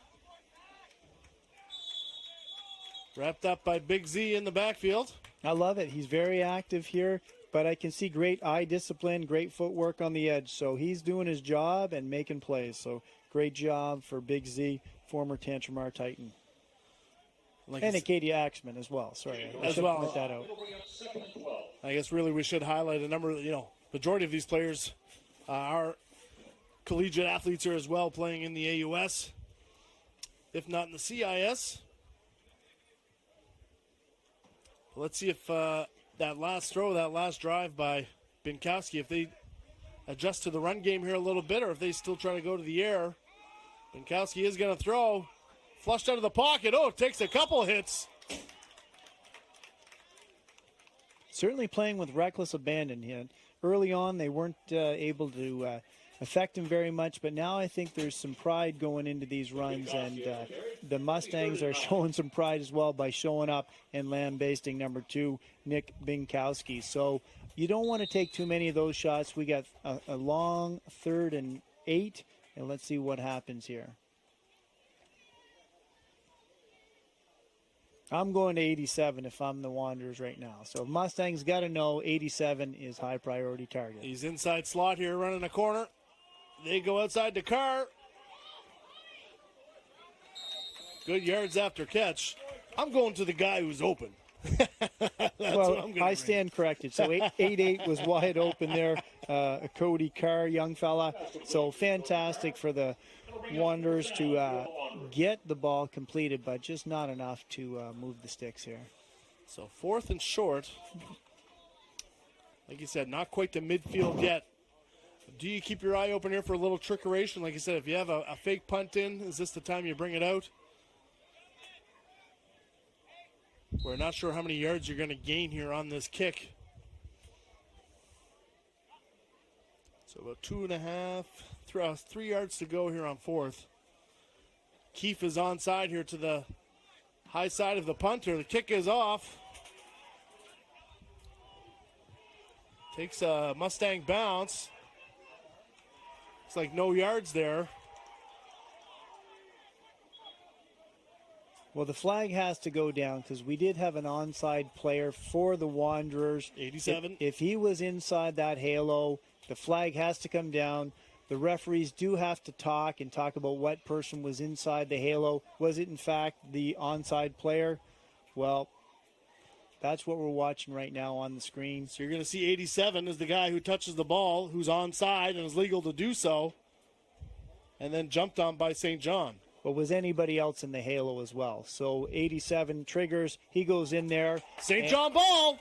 There we go. So a little bit of, a miscue by myself calling this game. I didn't think much of the onside by the Wanderers on their punt formation, but they made it pay against the Mustangs here. So they've got the ball. And enough of the moral victories. We got a 9-point game, and we've got the Wanderers who've held on to the ball. The possession is theirs, and let's see what they do here. Yeah, well, like you said, this time they actually kicked to the side of the field that had the onside guy, for which he was able to recover that. Not that he recovered it, he was able to touch it, allowing St. John to then be able to jump on it. The wind's a factor on those punts. It makes it crazy for everybody and exciting for the fans. Yeah. So Binkowski back to deal here. Trips to the right. He goes to Seal on the outside. Oh, just over his head. Covered pretty well there by the Mustangs. Absolutely. They're not going to sit back and get into a run pass mentality. They got Joel Seal veteran player down the sideline. I just like to see that a little bit easier throw. So they can throw that a little shorter. They can throw it back, shoulder throw, but just got to be in bounds for Joel to pull that down. Again, so bringing up 2nd down and 10. And now they're going trips to the boundary here to the short side of the field. Binkowski to throw again. Oh, deflected and a lucky bounce out to Spurl. Sometimes you got to be lucky to be good. Absolutely. I didn't see that guy in the sideline from my vantage point here. So we saw the ball, the hand go out. I thought it was an incomplete pass in my head, and he just passed it to his buddy. And number 4, Adam Spurrell, just made it look easy. So I don't know if I would have reacted that way as a player, but great hands by Adam Spurrell. Good reflexes. Well, they say he's a possession receiver, and he did it. He made good on that. So 3rd and short here for the Wanderers. Bit of a more balanced set here. 2x2, 22 set. Binkowski pressured. He's going to go down in the grasp of about 3 Mustang defensive linemen. I'm wondering if that injury earlier on played into that, because we had an offensive lineman from the Wanderers go down. I think it was a Bryce Beck, was it? Yep, number 50, Bryce Beck went down with a knee. So I don't know if he's out there, but you need to have chemistry, because this Mustangs D-line, they get their stunts, they're shooting their gaps, and you know what? It's time to punt it, or is it? You know, do you run a punt fake? You've already done the onside. Anything to keep the ball out of the hands of the Mustangs at this point just makes it frustrating to be the Mustangs coaching staff and players. So we'll see. We've got an onside player again here. So Keefe, again, this time lined up on the right side of the kicker. Let's see if he kicks to that side of the field. He kicks left. Kicks out of bounds, so no return. And a little better field position here for their defense to defend. Kick goes out of bounds. It'll be 1st down for the Mustangs. As the Mustang offense comes back out. That was the Saint John Wanderers version of the coffin corner kick with the leg that they had. But kudos to them. They've got the Mustangs sitting at their 20-yard line. I don't think their offense is all that warmed up. I don't think they're flowing, and their mojo's just not there right now. So make me wrong, Mustangs. Move that ball and get her going. It has cooled off here a bit. Oh, we're getting a cover 0 look. Pressure look here from the Stangs. Oh. Nice inside run. But when that safety's out of the middle of the field, we saw that cost the Wanderers a big 60, 65-yard bomb here to Fogarty. Well, I think Cam Morley, the running back for the Moncton Mustangs, his eyes must have lit up. Seeing that flat top like that, because he knows if he catches a crease, he's off to the races, and that's a positive 1st down play. But that could have been a big ripper for Cam Morley, who's fit as a fiddle right now, playing ball.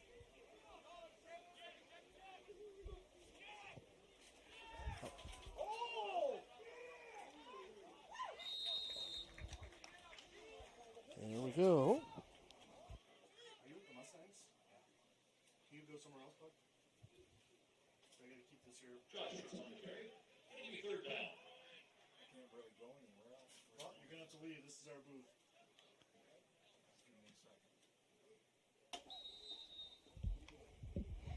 So we've got 3rd down here, and let's see what Dan Comfort comes up with, because I really like the bootleg action that he did before here. Let's see if they bring that out again. No, clean handoff there, and great run by the Mustangs running back. That's Cam Morley, former Purple Knight. He's a heck of an MFL player here. I think he was the MFL offensive MVP a couple of years ago, I think circa 2019, but he's back in action here and making a difference here. So they're changing it up with their running backs. I love the footwork on the handoff, the decision, and just get north-south. So fantastic job by the Mustangs. We got a bit of a cluster on the field right now. Changing the snap count a little bit. Always good. You basically just point at each other at this point. So you jumped, no, you jumped. It's the right guard. You always point at the right guard if you're playing defense. If you're a Saint John Wanderer and Moncton Mustangs, you just point at the guy that you don't like. In friendly competition terms. That's right. The referee sorted it all out anyway, so We'll see if the Mustangs jumped or if they were encroached upon here by the Wanderers. So false start by Moncton. That'll back them up 5 yards. Procedure against the Mustangs. It'll be first and 15.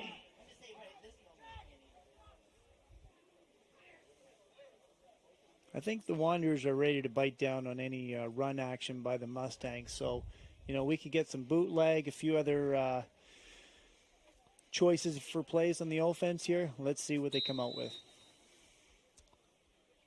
St. John still showing a pressure look here, bringing inside blitz. The ball's up outside. Pass is incomplete. Oh, I don't know if that was a bit of an option route, and he kept going upfield as he's supposed to break it off to the corner. Either way, the ball lands incomplete. This is last call for your 50-50 tickets for the portion of today's. Not quite sure what happened there. Maybe that was a play that would be better suited for David Patry. Who knows? Dan Comfort at the helm right now trying to make that wide throw. We'll see. Going into the wind here still. See if they keep it on the ground. They do. Oh! Penetration there. John Karskadden, number 22. Big stick in the hole. I love it because he's not supposed to be in there, and he met Cam Morley in the hole, so he must have came from a second level defender.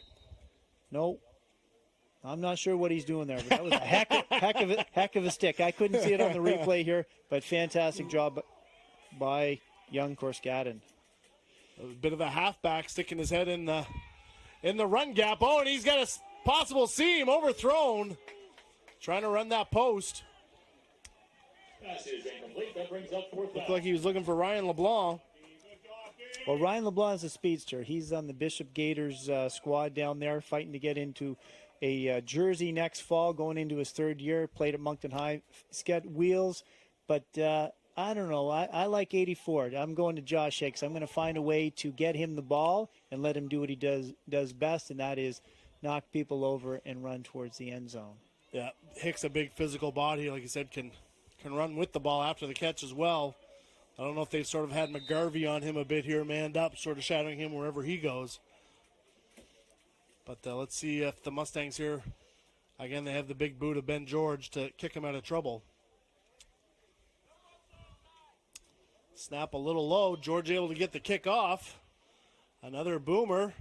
Fumble by Karskadden, forcing him to take the ball down it where he caught it, so just inside the 40.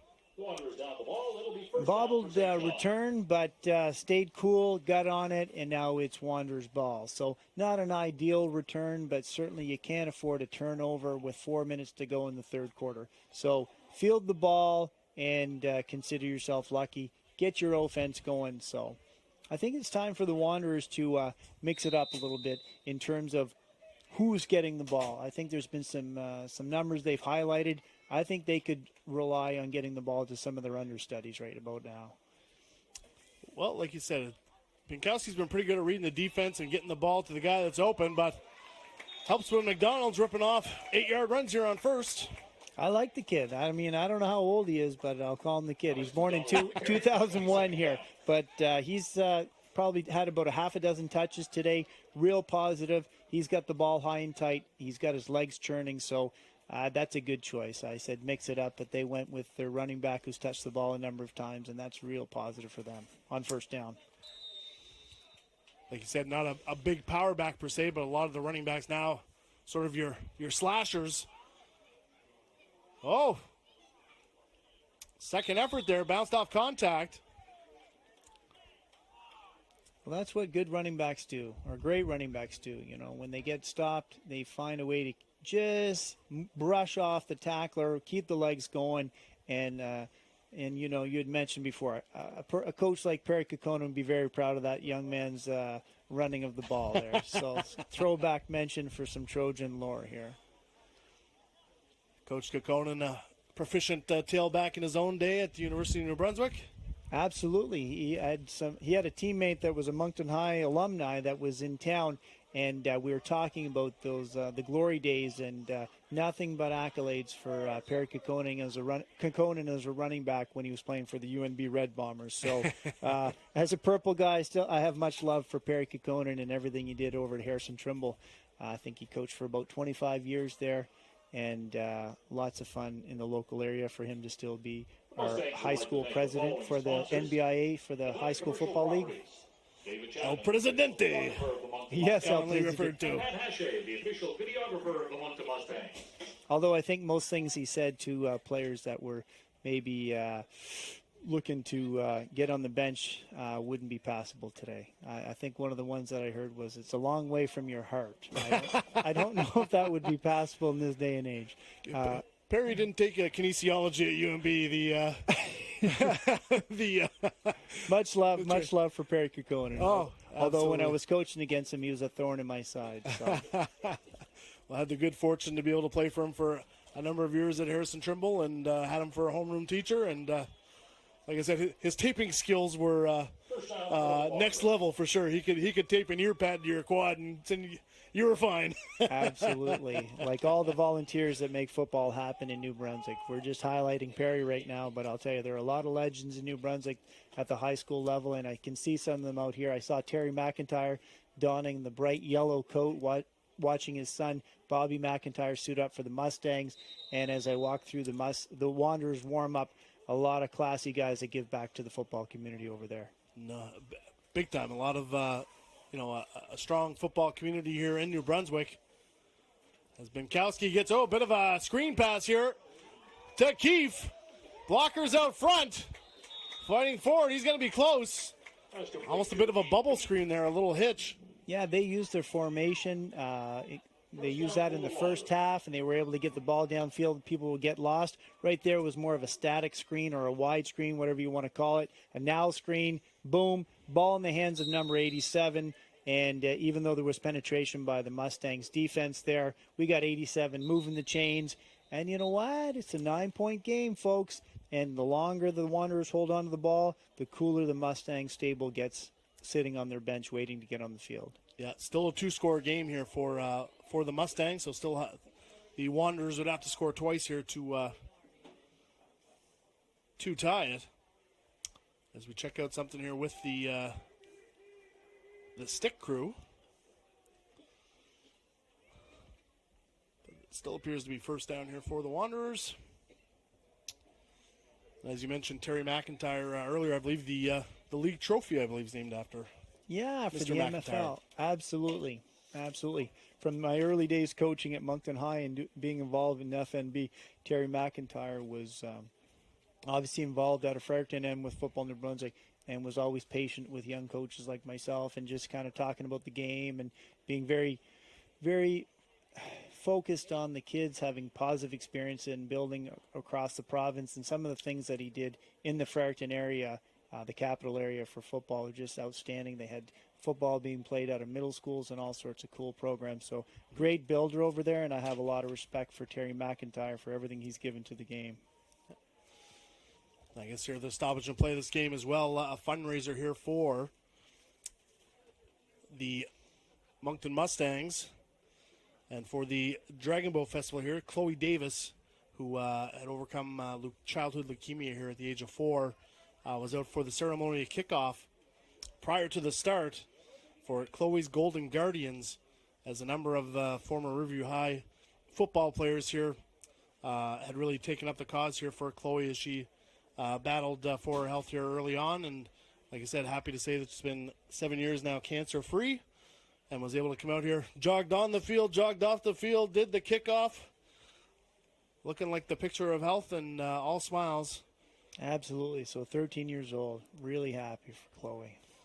Yeah, so our hats off to Chloe. And like I said, proceeds from the 50-50 and the gate here this evening going to Chloe's Guardians, Dragon Boat Festival here with a number of high school teams compete in, raising funds for local charities. So certainly a great charity, and great to see that high school players supporting one another here in their school and in their community. So, and a big stick there by the Mustangs defense when they needed it. Absolutely. So they're coming to play. We might have to send somebody to the Rehab 1 tent here. How's it going? No, everybody's okay. Just bumps and bruises here. Right down for a So Zach Theriot involved there as well. Zach Cormier, Gabe St. Germain. So the Mustangs now starting to bring a little pressure with the blitz, getting those linebackers engaged. Trying to bring the extra man. That's going to bring up second and long here for the Wanderers, but like you said, the Wanderers seem like they've had the ball here the whole third quarter. A minute 35 left in the third. Completion to Seal. Yeah, Joel Seal bringing the ball right into the referee, right into the hash. Not wasting any time. Although he did go out of bounds, he's just being generous to the Zebras here. You can see the referee's using the towel here as well, so could indicate the ball's a little wet, so maybe trying to keep it dry here for his quarterback also. I'd like some double moves out of the Wanderers here. See if the Mustangs are biting on the first thing they see. We'll see here on third down. Oh, they're in a single high safety look. Let's see, they're manned up. Oh, we got to go by Seal down the sideline. Oh, he goes up for it. Bit of an out and up. A double move, as they would say. Right on cue. I like it. It just was a good battle for the ball. Mustangs player did not lose their cool, and Joel just could not bring that ball down, because that would have been a chunk play, over 20 yards here. And you know what? Maybe the Mustangs defender got away with something, because he didn't look back to the ball very much, but Joel kept his cool. So it is fourth down. The Wanderers are in a punting situation possibility here, but that would have been a big one had they connected on it. Good job there. I think that was Riley Wesley out on the corner, matched up with Seal. Did a good job of swatting that ball away. Again, Binkowski's looked that way a couple times, looking for that matchup. I like it. They went for it. They went for the juggler. It just didn't turn out their way. Back in punting formation. Onside man being Keefe. Kick to the short side. Oh, kicked out of bounds here by Ilunga. I can absolutely tell you that Israel Ilunga has no idea what the rules are for that ball being touched. He's just having fun out there. He was the type of guy that played free-spirited and wasn't too worried about the ticky-tack details of the possession of the football. Hard hitter when he played for Moncton High, and I think he had a stop at the St. Mary's Huskies just recently before he aged out. Another former AUS player here suiting up here for the Mustangs. A veteran on the defense here for the black and red. And again, a pressure look from Saint John. Oh, if Morley gets the edge, he could be gone. They're in that cover zero look. Chased out by Dom Gaudreau. But like you said, St. John stacking that box. You make one guy miss, you're going to be running for a long time. Well, I'm getting the feeling it was Fogarty on the run, number 20, but everybody in the house thinks it's Cam Morley. So, do I stand corrected here? That looks like... that looks like the 2-0. Yeah, the 2-0. So, we got Fogarty on the big run there. He's a nice player and made, the Mustangs player miss and just turned on the gas. Comfort now back in penetration there by Kerskadden. He almost took the handoff from Comfort. In the backfield, trying to take away that run. That's not the first time that he showed up in the backfield making plays here in the second half. So 2-2 is bringing it, John Kerskadden. And, once we saw the Brandon Caldwell right to left pulling, trapping motion here, the Wanderers said, well, wherever he goes, the ball's probably going. And they followed him and made a big play in the backfield. Like you said, there'll be some keys defensively that you can focus on, knowing that the ball usually follows where Caldwell is. As you see the run here behind Caldwell tonight. And a flag late in the backfield here as well. Yep, when you grab the jersey like that and it's outside frame and it's going to affect the outcome of the play, the officials have to get involved and throw the flag down. So we're looking at a loss here. And you can see there, number 91 from the Wanderers got held when you see the jersey. Yeah, and I think that was Colby Beliveau that just didn't get his feet moving, and he reached out. So, unfortunately, a purple night with another flag on the day here. As you can see, the rain falling here under the lights at Rocky Stone. To give you an idea of playing conditions. You can see the referee keeping the towel here on the ball. One as they thing mark about it for this play. rain, this rain is not November, late October Oh. rain, though. We got to clarify. It is a warmer rain. Yeah, it's still plus 21. It's not the bone-chilling November rain by any means. Oh, back to Fogarty, and he's got the edge. Headed for the sideline. Again, once you get through that first wave, Matt Morton brought him down. Just great ball running ability there. Getting through the hole, staircasing it to the outside, and getting all that could be on that run there. So really enjoying the way Fogarty's run the ball. Less dance steps in the backfield. Could he have done something a little bit more to avoid that tackle on the sideline? I'm always asking for more out of the ball carriers, but that was a big run here, and now we have a more manageable situation. Going into the fourth quarter, Coach. The old change of quarter. 16-7 here for the Mustangs.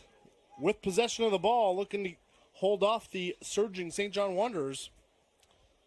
Absolutely, and there's some players here on the Mustangs that haven't touched the ball lately that are game changers. Josh Hicks hasn't touched the ball. He's a veteran player who played in the AUS at Mount Allison, Purple Knight. He hasn't touched the ball in a while. We haven't seen Ryan LeBlanc be targeted very much. So they've got different assets on the offense that haven't touched the ball that we're just about due to see here. Like I said, let's see if they sprinkle some of that in. Some big play ability here from the Mustangs as Comfort pulls it out on the naked boot, throws in the dirt on a crosser to Hicks. I like everything about that play except for the execution at the end. I think it would have been just wise to take a little bit off it and let Josh Hicks rumble with that ball. Taking advantage of the Wanderers defense, they had a big pressure unit, big pressure coming that time. Great play call. The timing of that play call was fantastic. But now we've got another kick coming up here. How many guys in the end zone? 2. Well, we don't want to give up a one-pointer for the Wanderers right now. So getting the ball out of the end zone could mean something. And who knows how the cover unit is to the wide side of the field. So George will probably kick it out of the end zone, but we'll see. Well, and he is good. From the 40. Lots of talk about nothing. He's good as gold. So they had 2 people in the end zone to watch the field goal. Absolutely. Mustangs on Facebook. Follow us on Instagram. Well, like you said, that opening drive fumble punt looming large here for the Wanderers. Giving up 7 points on that muff punt in the end zone on their first drive. So 19-7 now lead here for the Mustangs. I think we've got to see a more spirited fourth quarter here. I think that there's been a bit of a lull from the two teams. Perhaps it's the distance being up in the booth here, but I'd like to see a fired up 14 minutes from both of these teams because first place is on the line, and that means a big deal in the MFL because you don't have to travel. Getting into the championship game, you get to host it, so obviously you'd have to win the semifinal, but being the 2 top teams, there's a lot being played out right now, and the Mustangs got to be thinking, we want to be the top dogs. Well, 19-7 doesn't send that message, and if you're the Wanderers, you're thinking 12 points, we can do this in the fourth quarter. No, absolutely. I mean, the Mustangs averaging 50 points per game here so far this season, so to be held to 19 here through the first 3 quarters speaks to the Wanderers' defense. But like you said, a lot at stake here other than pride and bragging rights as hosting rights as well for future playoff matchups as the Wanderers bring the ball out here from inside their 5. And he is swarmed for little to no return. And really some poor starting position here for the Wanderers going into the wind. Absolutely, and we have a flag on the carpet here sitting down there at the 20-yard line, so I'm not sure if that was some type of hold or something, but it could be costly for the Wanderers for their starting position.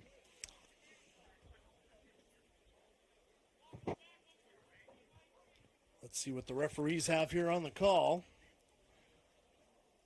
But again, like we talked about, hidden yardage, right? Being able to kick off to the goal line. No flag on the play. It'll be first down for Saint John. Forcing that poor field position here for the Wanderers. No flag, but when you're watching the Wanderers return game, there's a disconnect between their blocking scheme and where Ben George can kick that ball. So if they were to clean that up, it would make it a lot easier for those Wanderers returners to get a seam and get some more positive returns. Big time, yeah. So he's not outkicked the coverage, but the gap between the returner and the blockers are a little too much. But Binkowski back to the air. Ooh! Took a shot. I don't know if we have a Wanderer down there, but that was Carr. As you can see, the rain a little heavier now, which may pose more challenging for a comeback. Well, it's certainly coming down here now, and I'm not sure if that triggered right before that deep pass attempt, but we're going to see that affecting the ball. So the quarterbacks here, yeah, it's warm and balmy, but definitely the grip on the ball. Let's see if those centers have their towels out, and let's see how the ball is going to be slippery or not in the fourth quarter here. Certainly more challenging. Let's see, they've been a bit of a split eye formation here. Let's see if they keep it on the ground to Keefe. Looks like they do. Nothing there this time.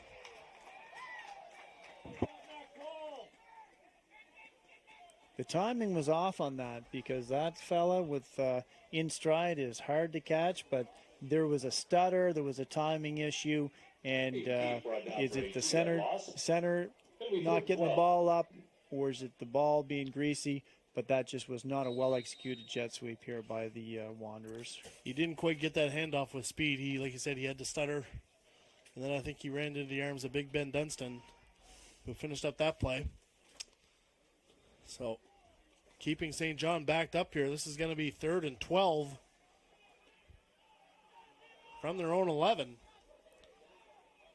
Needing a big play here. Binkowski's going to try to do it through the air. Scrambles out. Back across the middle to Carr. Oh! I don't know if that was incomplete or catching a fumble. Mustangs indicating it's their ball. The referees are talking about it. They're having their conference. Large gathering of zebras out there, so we'll see what the decision is. See if we can have a look at this replay here to see if he actually had possession of the ball. Ooh. I didn't see much in terms of possession, but we're a little further from the action than they are. So they're ruling it incomplete. Yeah, incomplete. Yeah, I think that was. I didn't see him have possession of the ball or make a football move. So what do we do now? Do we give up the 2 points, make it potentially a 14-point game, or do we continue with the same modus operandi of punting on the wheel of what happens when it leaves our punter's foot? I'd run the old fumble Ruski. It's a little dire. We've got about 12 yards to pay dirt, so something, but it may be rhyme with give up 2. Yeah, safety may be the best option here inside your 11, as opposed to trying the razzle-dazzle. Well, the Mustangs aren't messing around. They got 2 cats back there that have jets, and if they catch this ball, it's going to be a huge, huge possibility for a great return for them. Well, and we've already seen the limitations possibly of the kicking game. Going into the wind, give up the 2 points, making it a 21-7 game, so still a 2-score game for the Wanderers to come back. But again, Moncton widening their lead here. They're adding points piecemeal, but I'd like to see the Mustangs offense get touchdowns here. You know, the high-flying offense that they've had all year against the developing teams or the teams that are in transition, that's one thing. But you got to score points against the big dogs, and those are the Wanderers. And we got 21 points on the board, nickel and diamond, and 1 major turnover by the Wanderers. So just not the offensive display we're looking for with the Mustangs tonight. But if I'm on that coaching staff and I have a 14-point lead right now, I'm feeling good. Yeah, absolutely. Like you said, especially with first place on the line here, both teams undefeated. Moncton 4-0, Saint John 3-0, having a bye week.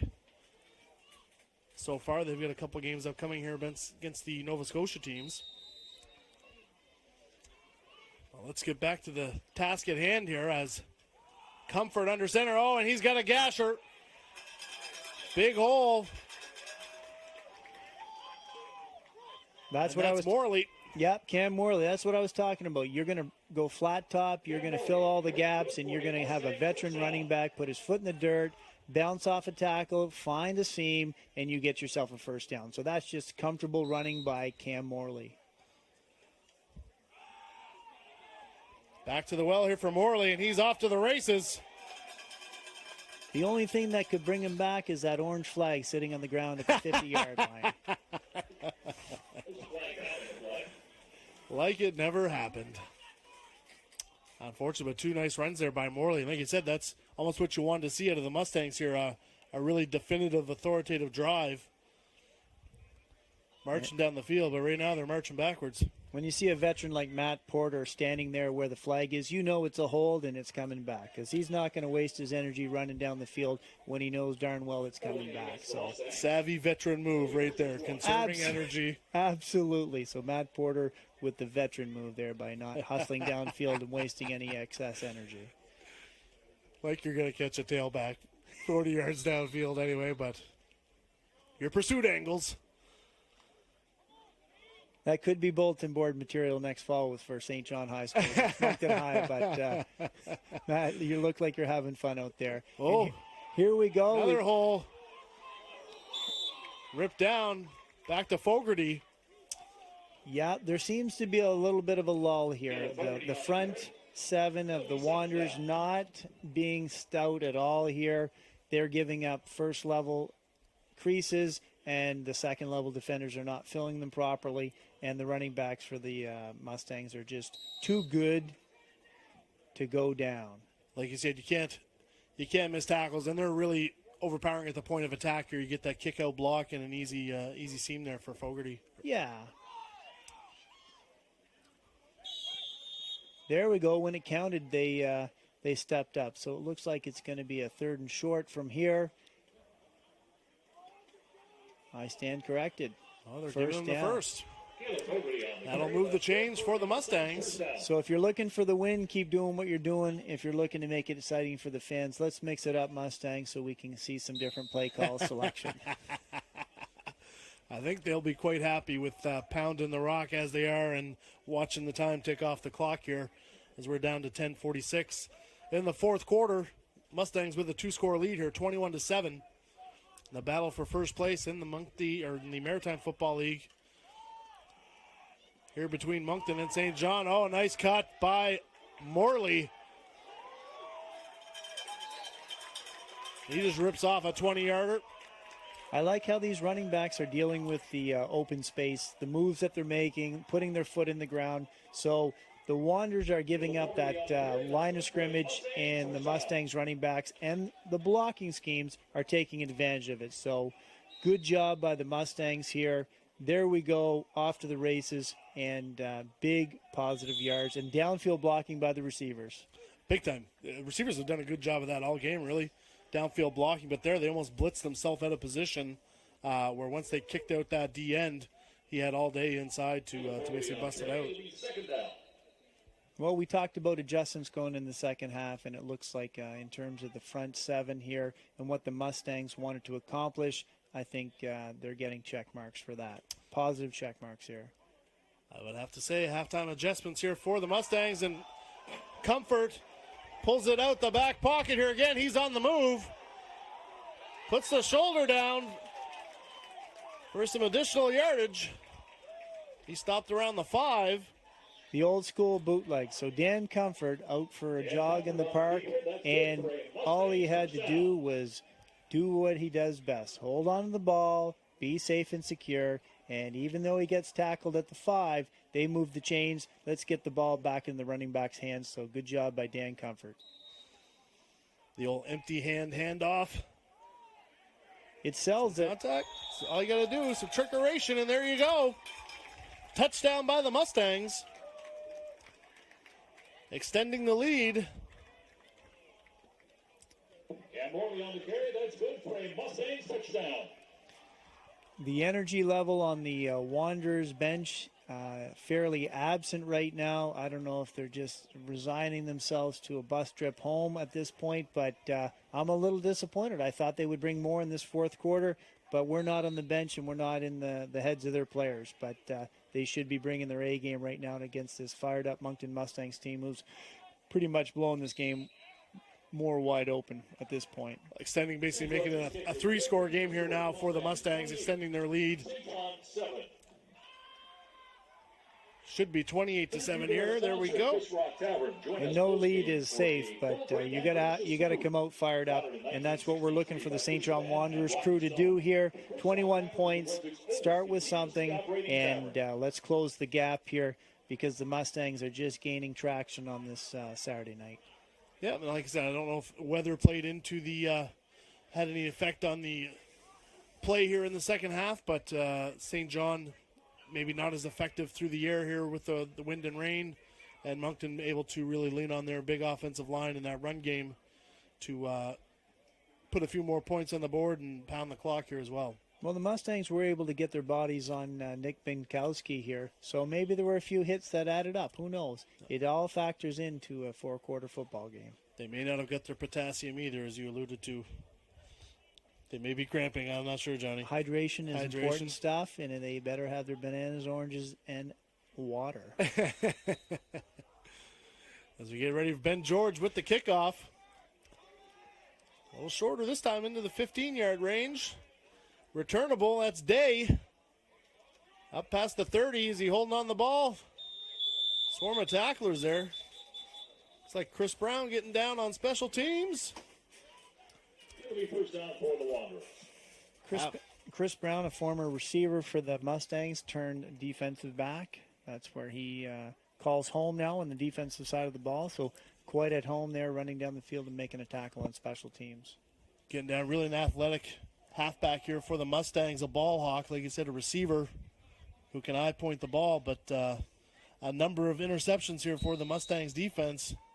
Mr. Brown, and also laying some hits out there too. Yeah, former Purple Knight as a student only. Didn't play football at Moncton High and has took it up later in life. So a late bloomer with the football game. What was happening with the recruiting program there, Johnny? Oh, bit of a floater. Carr waiting for it to come down. That ball was in the air a long time, so definitely they would have checked for frost on the way down. And no bueno for the no completion there. May have picked some up on the altitude. But I'll tell you, went up for it. The Mustangs defensive line have been consistently doing their thing. And, you know, you see Zach Cormier in there, Zach Terrio, so a meeting of the Zeds in the backfield there going after Binkowski. And that's always been a strength of that defense, is being able to get pressure without having to blitz with that front four. Binkowski pressured again. Oh, swarmed by, is that St. Germain or Dunstan? There's a flag down on the flag. Looks like Ben Dunstan, 96. Oh, and is somebody hurt? Is that Binkowski? No, he's standing back away from this mess here, getting ready for the next down. So I think that's a lineman that's down there. The referees are doing a great job of being doors instead of windows right now. So, yeah, we've got a lineman down, but we do have a flag down on the 30-yard line on the far sideline, so we'll see what that is. Not sure what it is. Let's see. Looks like Roddy Justison. Number 70, middle of your screen. Is this? Oh, he gets leg whipped there a bit in the tackle, yeah. Ouch. Ouch. I really like the chop coming in on the quarterback there to try and dislodge the ball. That's a upper-level play, so I like to see that by the Mustangs. Don't just rely on the fact that you're big and athletic. Use some technique here and try and get that ball back so your offense can keep the meter running. And great job here tonight. It's people have not been laying on the carpet for very long, and let's hope that's not a cramp. You said leg whip. I know it's a leg whip. And it's cooling off here, the temperature. That's right. The temperature has dropped, but always good when you can see a player walk off on his own power here, and hopefully not severely injured and able to make it out to practice next week. Absolutely. Show up to work Monday and come to practice during the week. Now that's 2 O-linemen from the Wanderers that are down. Well, I would dare say they haven't practiced with those replacements going in there. So there's going to be some fresh meat for the Mustangs defensive line, but maybe these guys were waiting for their opportunity in the wings, and it's their time to show in the fourth quarter that they should be starters out there. We shall see. We shall see. Where everything is on tape now, it's when you get the game film on Monday, you get to show the coach what you did out there. So, yeah, it's playing for pride time. yeah, Pinkowski's got a couple draggers, and he's swarmed again. Fighting for everything he's got, but unable to connect with. Looked like Noel out there in the flat, but you can tell Binkowski under a lot more pressure here, hurried before he'd like to be here, coming out of that pressure from the Mustangs. I would say that the protection unit of the Wanderers right now has some chemistry issues, and with the consistent Mustangs play, I don't know how much more I want Binkowski throwing the ball. We got 7 minutes to go. I'm not giving up, but certainly let's not get that young man bruised up, because these two teams will likely be playing here in a few short weeks for a championship. So let's not get number 2 too banged up there. That's what I'm hoping for as a fan of the game here. I think you're right in that assessment as the Wanderers get ready to punt. As we do have an onside man here again as Keefe. Actually a good kick there by number 1, Braden Robinson, I believe. We haven't given him much love tonight, but that was a nice punt, and although it was caught in the air, not enough foot control by the returner for the Mustangs to keep it in play. So good job by the Wanderers working the punting game here. Yeah, into the wind. Nice spiraling kick. No return. Giving his defense a chance here, but like I said, let's see if they have any answers for that run game from the Mustangs. I think we're going to see more of the run game. So there we have a flat top, cover 0, and there we go. Big hit by the Wanderers. Still banging down in the trenches. That was Tyler Ringdeneen finishing off that tackle, but you can see there as well Josh Brown. That name is familiar, Ringdeneen. I think that cat was a fantastic player for Saint John High, if I remember correctly. So props to Dave Grandy, producing quality football players at the Saint John High football program. Like I said, a lot of good football players coming out of Saint John here recently, both playing at the collegiate level. And as Comfort pulls it out the back pocket here again, going to his left, and there's McGarvey all over Hicks. That brings up 3rd down. Nice little matchup there. I love the play call, and you know what? You brought my attention to the matchup earlier. That's, being won by the Wanderers, although that, bootleg play, Dan could keep running it. Danny Comfort choosing to try and thread the needle. Not necessary. The coverage is there. Keep it going. Pick up some positive yards. If you've got green grass in front of you, run the ball, young man. Sometimes you try to feed your big play guys to sort of get them the rock and as a reward, but he said sometimes when the coverage isn't there, you got to make a different decision. But let's see what they got here on. Well, they got number 87, Ryan LeBlanc, running the fly sweep here. So, like I said, he's wearing purple for the second time. He's a Bishop Gator and a former Purple Knight, and picked up a couple of yards on that, but ultimately got forced out of bounds by a great Wanderers defense, making it a 4th and 3. So punting situation for Ben George, and the clock just keeps ticking down towards 0. Like you said, under 6 minutes now here in the 4th. I'm sure the Mustangs won't snap this until the play clock is close to 0. As we watch some more seconds kick off, but 2 returners back for the Wanderers. Nice kick by George. I like it. I like it. Oh, that's a live ball. Able to be picked up by McGarvey, it looks like they're from Saint John, but again, another booming kick by George.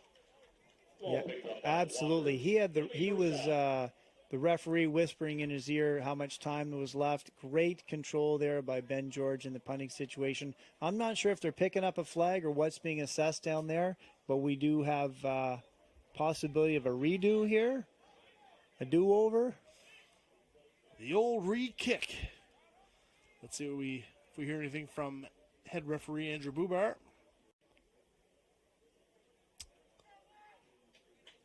So with the offside, that's an automatic first down. So although it was a great punt by Ben George, I'm pretty certain that he's happy to have his offense have a first down, fresh set of downs, 5.5 on the clock, and let's see who's going to get the ball next here for the Moncton Mustangs.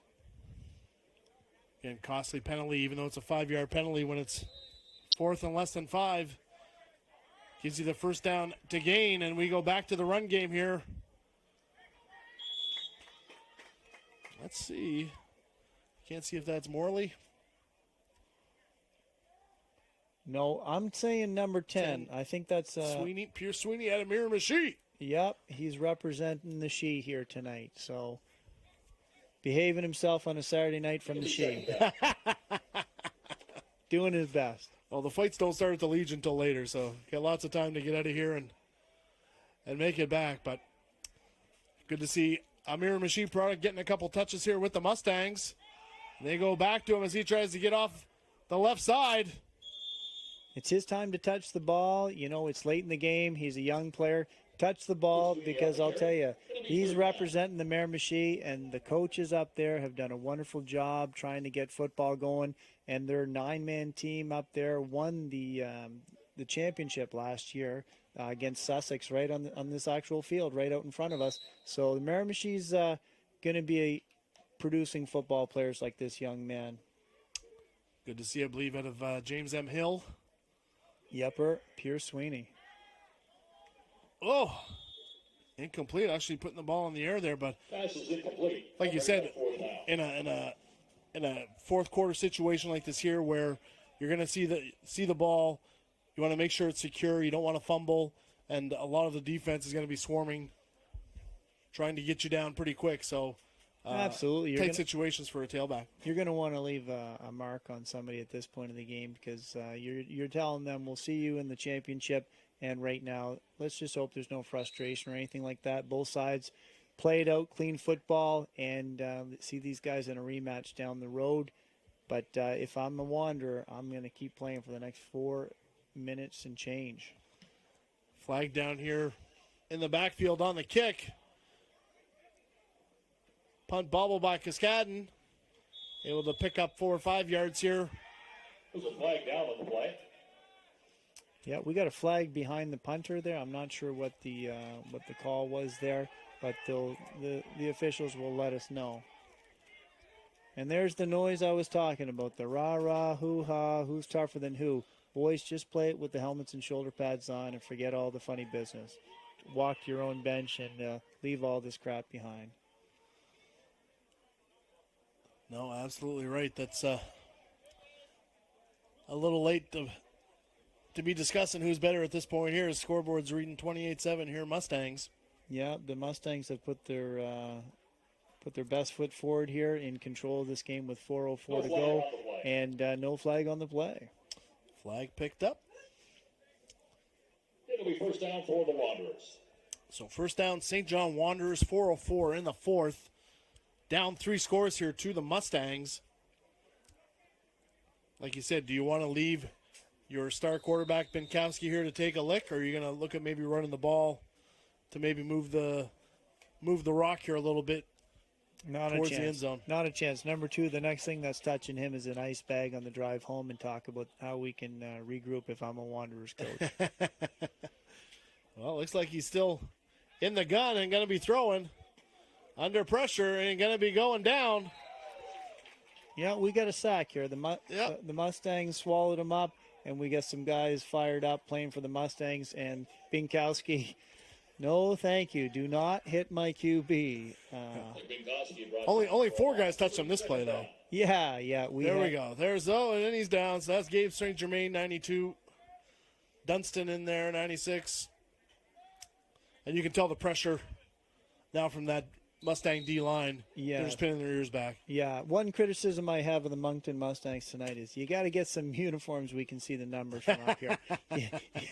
I don't know if it's my eyesight or what, but it's tough to decipher the code here. We have to kind of guess from the body sizes and different things what socks they're wearing to know what number they have. And, oh, wow. little trickeration there. Yes. Basically with the jet sweep here to Keefe. Yep. I like that fake motion inside. Absolutely. So we don't get the quarterback hit. We pick up a first down.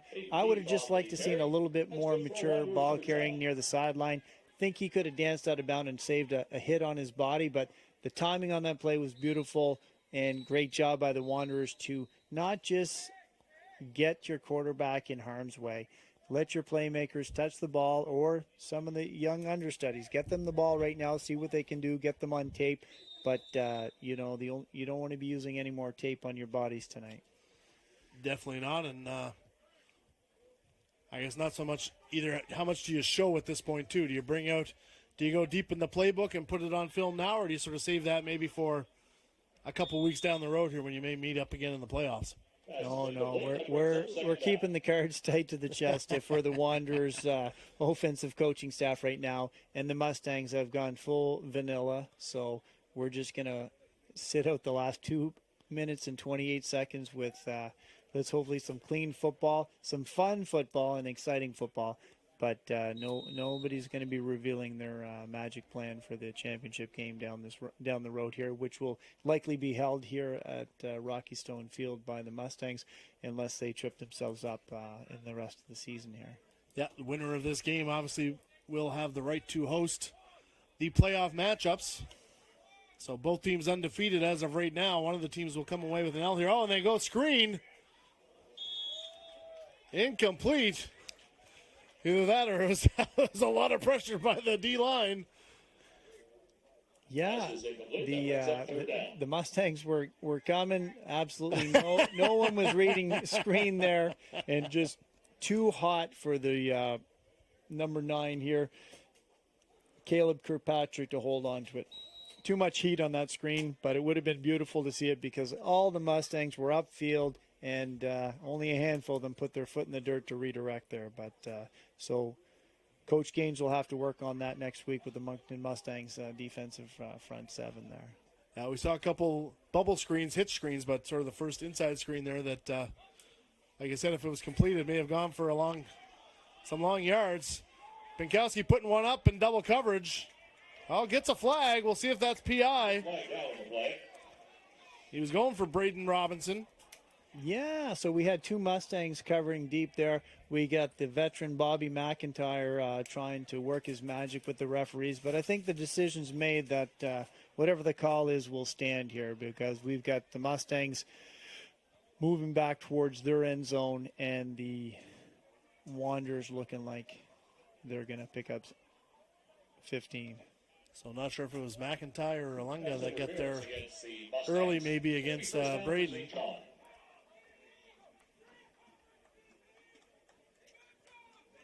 .2:15 left on the clock here. Looks like the rain continues to fall under the lights. Absolutely. Oh, and we got a Quince here, 5 receivers wide. Is he going to Cyril? No. QB draw. Picking up 6 or 7 yards. Well, I've already expressed my concern.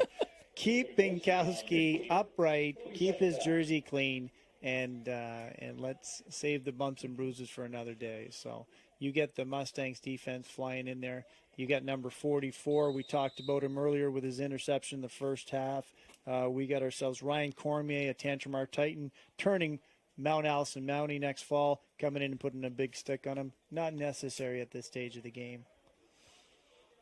Well, yeah, either you get him some extra ice for the drive home, or I don't know if you want him taking a big hit for a 7-yard gain, but let the keeping pups it on play. the ground. Exactly, Let the pups play right now. both sides of the ball, get guys experience, because you never know when you're going to have injuries in the latter part of the season.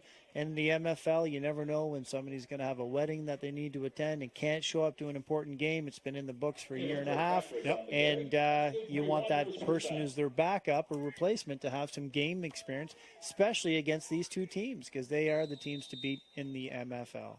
Yeah, like I said, the top two teams in the MFL. And really, like you said, depth a big part of that. And being able to have backups that can step in and play at the same level. Getting in some reps here. Binkowski going to roll to his right. Puts the ball up. Completed, it looks like. Yeah, we had that rollout to the wide side of the field, a deeper throw, and a nice catch. Spurl. Yeah, I would like to see the Moncton Mustangs defender be more aggressive on that. I think a little passive and just playing the situation a little bit too much. So I think there could have been a play on the ball, not necessarily for an interception, but get a knockdown. Make a play on the football. Don't be that conservative out there. If you did want to jump a route, though, now would be the time to do it. As a DB. It would look good on the stats, and if you messed up, it wouldn't cost you the game. So. Exactly. Binkowski going to go to the air again. He's going to the end zone. Oh, just out of the hands. That looks like Seal. Yeah, I think you wear the white helmet just to help us up here in the booth because it's pretty dark, and I've got the old bifocals here. I see the white helmet and the white shirt untucked, so that's what I'm going by. But at the same time, sometimes the white helmet makes it easier to pick out for the defense when they're ISOing you, right? So I would know where Joel Seal is anytime I'm playing against these guys. If I were playing or coaching, I'd know where he was, 87 and 15. I guess that would just be, I'd know where they were at all times. There's certainly some keys here for the Mustang defense. Bend but don't break. The clock is the enemy of the Saint John Wanderers right now. Minute 5 left. Another flag in the backfield. Could be a hole. Binkowski running for his life. He goes down. Just about the 35 here. See what the flag is. And that's the first time tonight I've seen Binkowski show a little dejection, a little bit of body language with a minute to go. So as a warrior out there who's played hard all night, I guess we'll give him a break on that tonight. They're down 28-7, a minute to go. But as one of their team leaders, I would suggest, let's not do that later on in the season if you're going to come out here and try and beat these Mustangs. So good on you for a great battle tonight, but looks like the Mustangs are too strong. No, like you said, really impressed with Binkowski's competitiveness and how he's battled here all game. I think if the two guys coaching the Wanderers in the spotters booth were playing, I think it would be a different game. So and we'll get to that after this play. Oh, change. As the center falls backwards with the ball, but changing up the snap count here a little bit, trying to ward off that pressure from the Mustangs front four. So what I was alluding to before is we had Mount Allison Mountie standout, last name Bell, walk by here, looked like a giant compared to me, and McNamee from down in Acadia walking by us, 6 foot plus, and obviously they like the weight room. So those are guys that are making good on their AUS careers, one in New Brunswick, one in Nova Scotia, and great competitors. So that's what I was alluding to when I was saying they'd make a difference out there. Good ball players. Daniel Bell is standout safety here with the Mount Allison Mounties from Saint John on the coaching staff this year, helping out. But again, speaking to the amount of the talent coming out of Saint John here in the last few years through Saint John High and their development programs, really producing a lot of top-end football talent here, as seen in the Wanderers and throughout the AUS and CIS. As Binkowski takes another hit. Yeah, they've both these rosters are younger and younger and younger. I think that's fantastic. So, the kids that are coming out of high school, that's the end of the line for them in terms of organized football. They get a chance to play in the MFL. Some of the young guys on the youth sports rosters get a chance to earn their stripes. And so some of the guys that are done at the youth sport level, they can come back and enjoy the game with probably a little less of a regiment and stressors, I would dare say. No, like you said, a great opportunity for young players to continue playing after high school and playing at a high level as well. So we'll see. With 31 seconds left here, Saint John looking to maybe put some points on the board here again as they go draw to Binkowski. He's a tough hombre, but with 21 seconds on the clock, the QB runs wouldn't be my call of choice, knowing that I'm going to be facing these guys down the road. But who knows? Maybe they're planting some seeds on the tape here of this is what we do when we do this, and it's not necessarily what's going to happen down the road. So I do not want to put a doubt that the Wanderers coaching staff are up to something. I'll tell you that. They must be doing something. Planting seeds for the future. Possibly so. Setting something up for down the road. But 5 seconds left here. Looks like probably the last play of the game. Binkowski looking to the end zone. Oh, and he slips and fumbles. Ruled down, which is going to bring an end to the game here as the Mustangs hang on to prevail in a pretty exciting matchup. 28-7. Hard fought on both sides of the ball. As Saint John just runs out of time against the first place Moncton Mustangs. Moncton now going to 5-0, undefeated in the MFL. They'll continue the season here next week. Saint John going to be hosting Halifax here in the Port City next week. So look forward to seeing some more exciting MFL action. Be sure to join us back here on Riders TV. For Chris Corey, John Olenak, have a great night. We'll see you back at Rocky Stone.